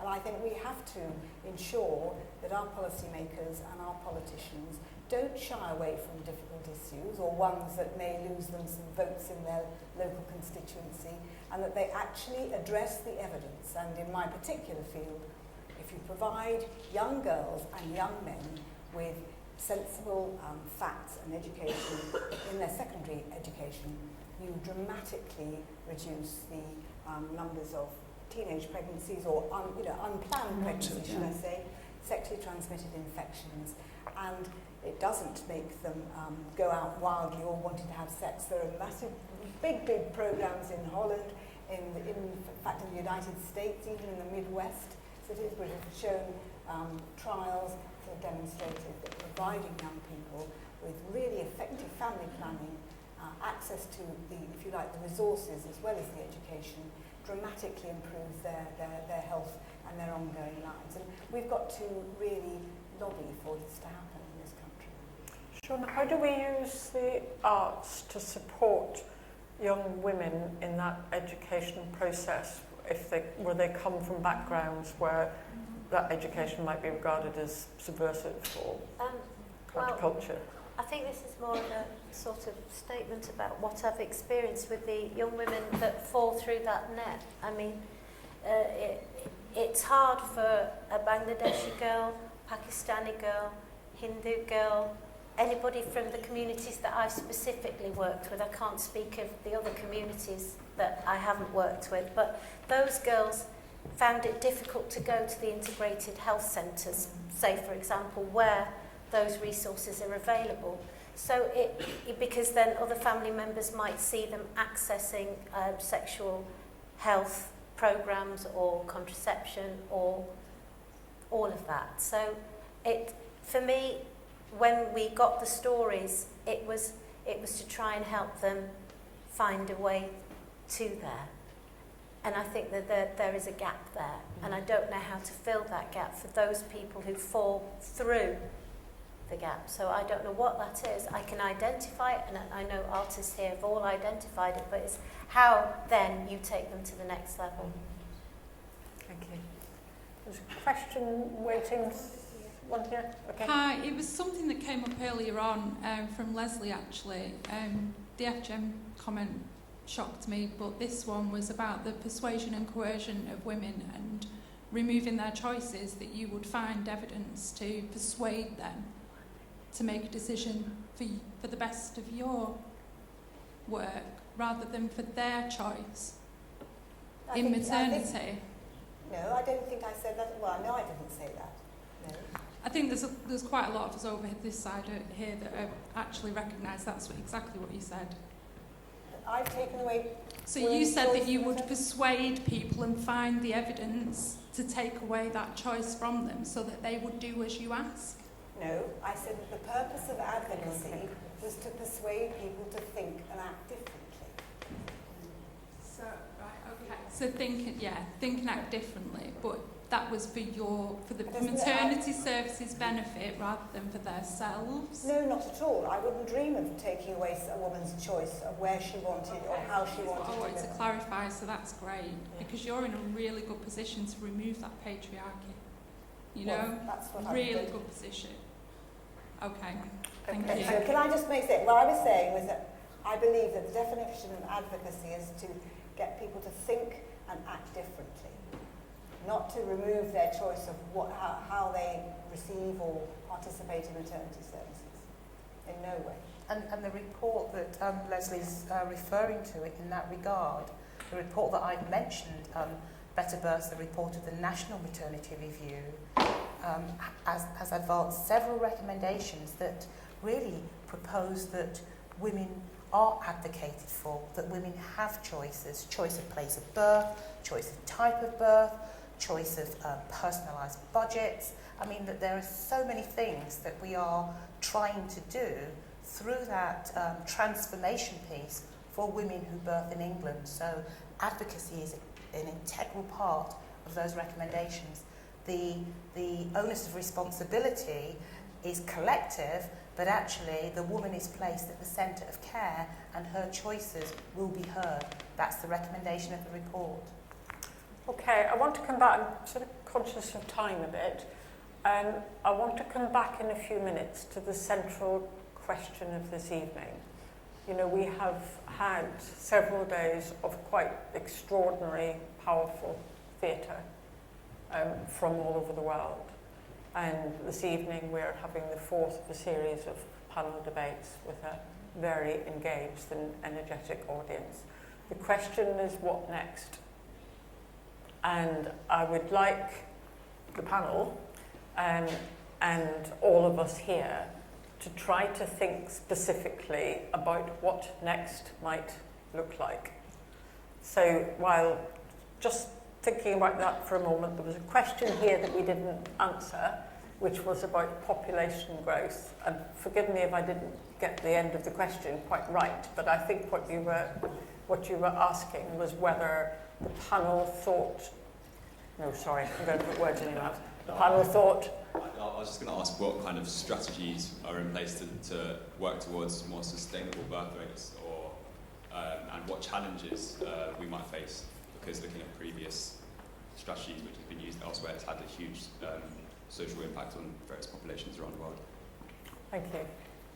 Matthias, do you come in there? I think if anything, there is a problem with the birth rate. Like, it's not, in many parts of the world, it's going down without any intervention.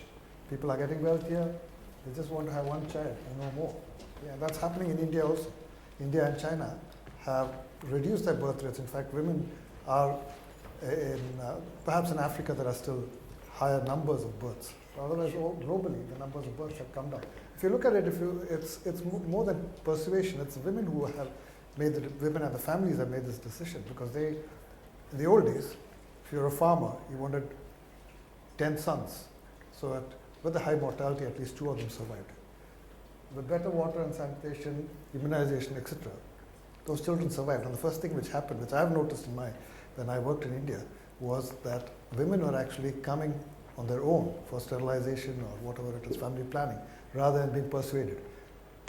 I mean, there are parts of India where things have happened. In Kerala, which Lesley mentioned, I've hardly seen anybody who has had, in fact I should say I've never seen anybody who's had 5 children or more, at least at that time I worked. But as you go up to the north of India, even today you might find the same problem. So there are differences, and when people realize that there is a benefit in, and they have the choice, the access to whatever is required to make that choice, then they would choose to have smaller families. It's beneficial for them. So yes, I'm worried in some places. I think places like Italy and France and Europe, you're having a population that's coming down. So yes, I'm not sure whether I can answer your question fully, but I think that's being resolved slowly. Okay. Question about population. Yeah. Well, yeah. This is actually a question to do with next steps. And next steps. Okay.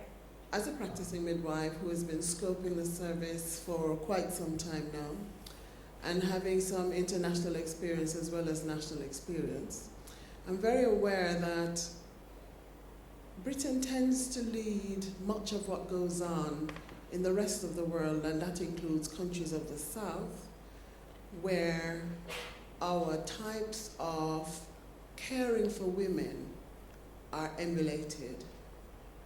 And that includes the United States, because people are moving towards our models of care.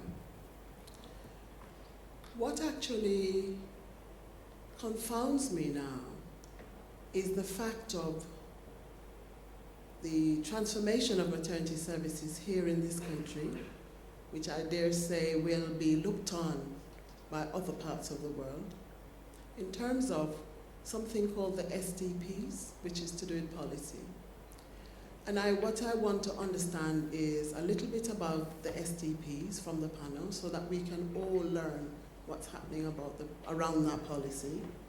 But also, how does that meet the work that is ongoing as a result of Better Births and all the other projects that come on stream from public health, from the patient voice, and so on. So the fact that women are going to be able to choose the method and the place of their birth.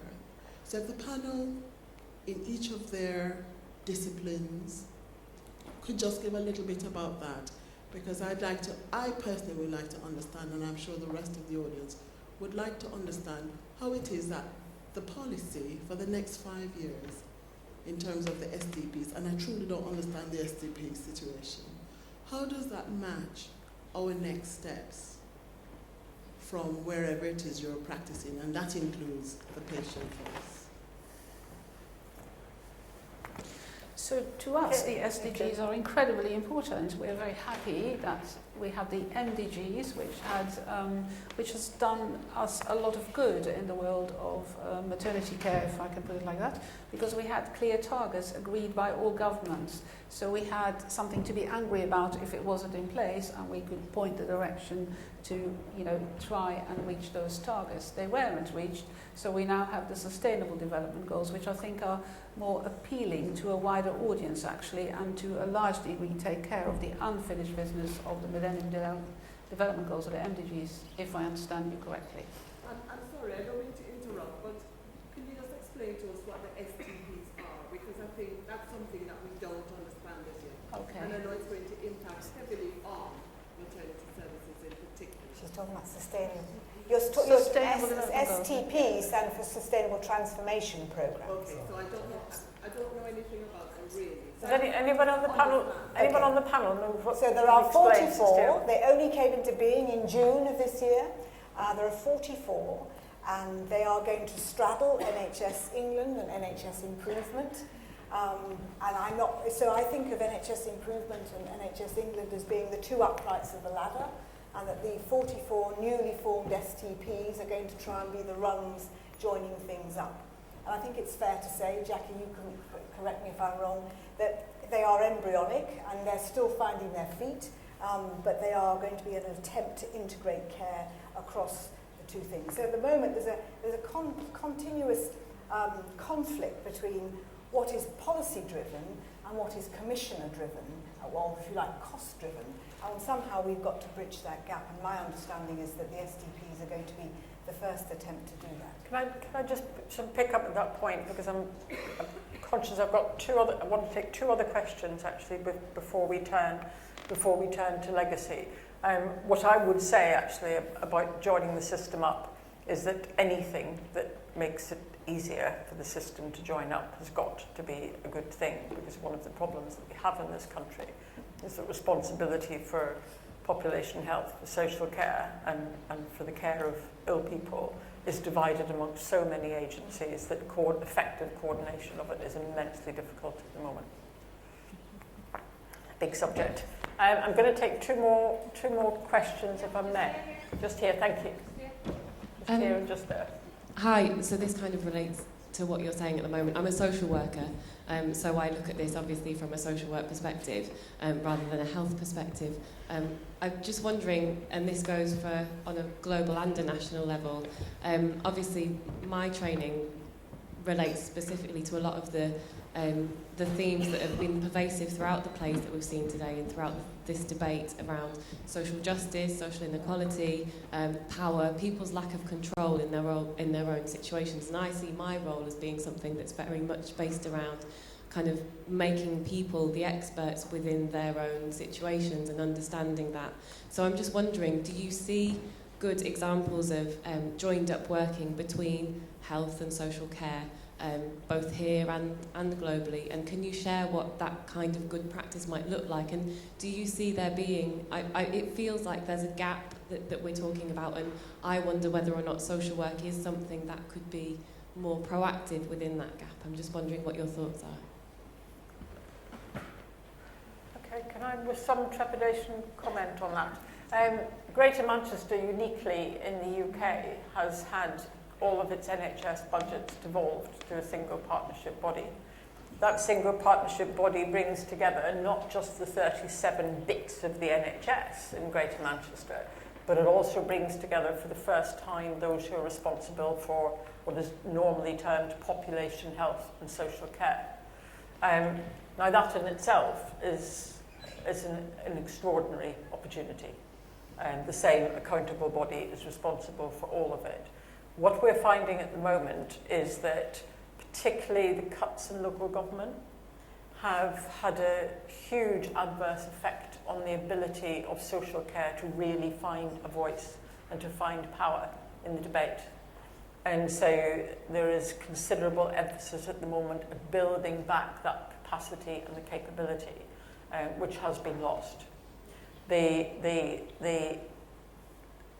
A second element, because there are several, a second element of what needs to happen actually is empowering the non-statutory sector, if you like, to be part of the debate and also to have a voice. And so much of the discussion here this evening really screams at the need to bring that social care dimension first and foremost into the debate, so it sits alongside the absolute imperative contributions that the medical profession and the nursing profession and the other professionals have to make to the total solution of our health and social care challenges. It's not an answer to your question, but it's perspective on the importance of it. We have one final statement here to wrap things up. Thank you. Thank you. I think on the question of legacy, I mean, I'm reflecting a bit about this whole birth project that we've had for this week, and certainly for me, birth is not just about childbirth and maternal mortality and neonatal mortality. Birth is a metaphor. It's about beginnings. It's about hopefulness. It's about birth of a better world. So it's very much in that spirit that I want to make what I think is a challenge to all of us. I mean, in terms of legacies, I'm still waiting for someone rich to die and leave me something. I haven't received any legacies yet, but anyone kind of wants to adopt me or something. But seriously, on a serious point, we have a conundrum here, a mystery, and that is we're all good people. And all the institutions we work in are good institutions. We have the Royal College of Obstetricians and Gynaecologists. It's a public good. The National Health Service is a public good. The Liverpool School of Tropical Medicine has world-class legacy of 100 years in this particular area, and so on and so forth. You see, how come then? And I'm Professor of Global Health and Humanitarian Affairs. I should introduce myself properly in the University of Manchester, which is a great institution as well. So, and I've spent my life, last 30 years, working for government, working for the UN, working for WHO, and so on.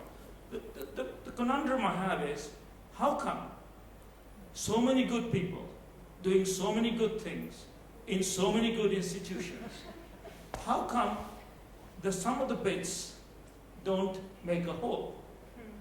How come very often many of the good things we do actually result in a halving of the good, not a doubling of the good? And this is a challenge I've certainly faced in all the institutions that I've worked in. And it's not criticism of anyone here. If it is of myself or all of us. And I would suggest that the answer lies in actually making a resolve today that we are not going to ask anyone else to do something for us. We are not going to say to the RCOG, what are you doing? We're not going to say to the midwives in the NHS, why aren't you doing this, that, or the other? Yeah? What I think we should each be doing, those of us who mean good and who are intrinsically good, is to ask our own selves whether or not we're doing anything to change our institutions that we work in. Because fundamentally, we live in a world of institutions. It's all very good empowering women and communities and all that, and that's fantastic, and I'm all in favor of it and all the rest of it. But fundamentally, it is because we live in an institutionalized world, it is the dysfunctions within institutions that is holding us back from the sort of progress that we need to make when we have all the knowledge in the world to make it. So that's our challenge. And it's a personal one for every person in their own institution to decide what they want to do, as opposed to saying to you or to anyone else, what are you going to do? So my anger, I mentioned anger earlier on, and let me finish on a note of anger. My anger is not directed at you or at any institution. It's directed at myself. You know, I spent the first part of my life being angry at others, and now I'm spending the final part of my life in being angry at myself, because it is about, am I doing enough? Am I doing anything to change my own individual environment around me? Because if we do that, then I think we might well make progress on these very, very substantive and serious issues. Thank you.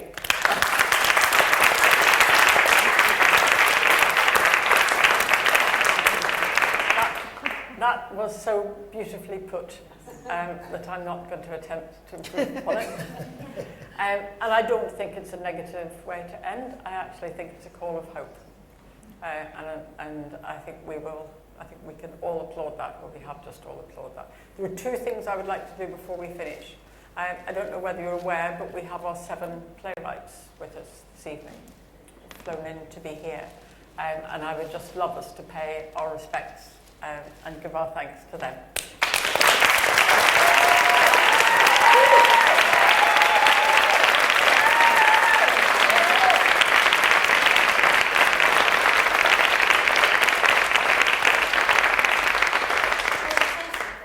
And in that vein, we do have legacy. We have 7 plays that we can take. Absolutely. We can take across the world. We can take into communities. We can take into schools. We can take into colleges. We can make these happen. These plays speak universally and can be translated into any language. Thank you.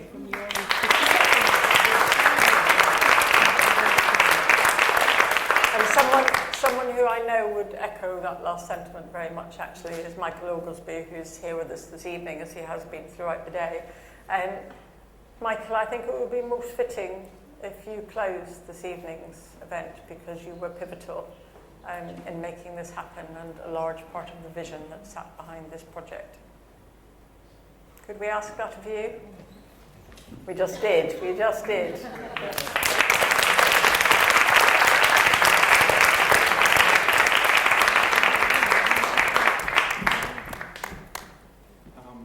After 11 hours and the whole 3 evenings when I've sat through this wonderful, and it has been wonderful, quite remarkable event. And can I first of all say to all of you, well done for being still here and still being part of this. But particularly, and I think particularly I'm taking away from tonight, the huge feeling out there, the outpouring of questions and anger and frustration and everything else that was coming, that was definitely coming this way, was great. And really, in a way, justifies this whole festival. This is what it's been all about. It's been all about trying to get people involved, because, as the last speaker said, it's up to you. It really is. It's up to you guys.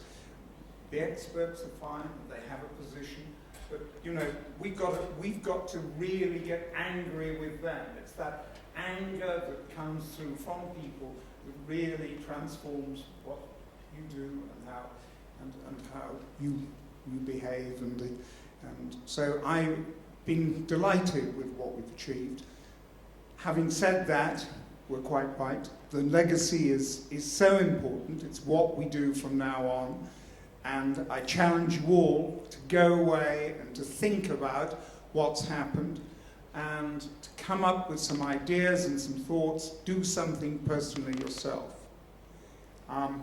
There are so many things that have been talked about tonight that I'd love to go on and talk about myself, but I know you're all desperate and to go home and get to the bar and have a drink.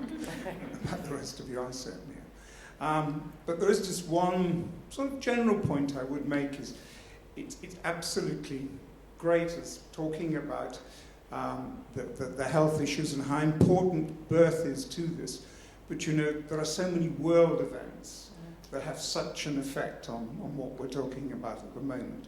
As we sit here at the moment, we We have society in Syria which had hospitals, which had a system, and we're just systematically destroying it completely. And when one sees that happening in this day and age, we've got to do something about it. And you know, that's just one of the examples of the outside things which are happening, which have such a profound effect on.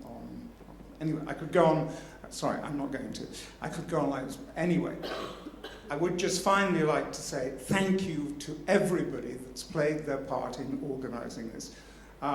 It really, over a very short period of time, I mean, it's something like 15 months that this thing has been put together. It started off as an idea 15 months ago, and here we are having done it, which is a wonderful achievement, and I'd like to say thank you to everybody involved, playwrights, the theatre, everybody. It's been truly marvellous, and thank you. And thank you very much.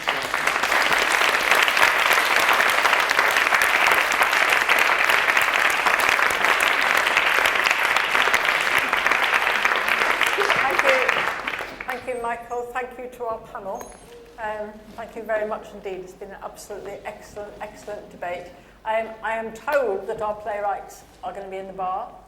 So anybody who has questions or would like to have a conversation with any of them, you know where to find them. Thank you and good evening.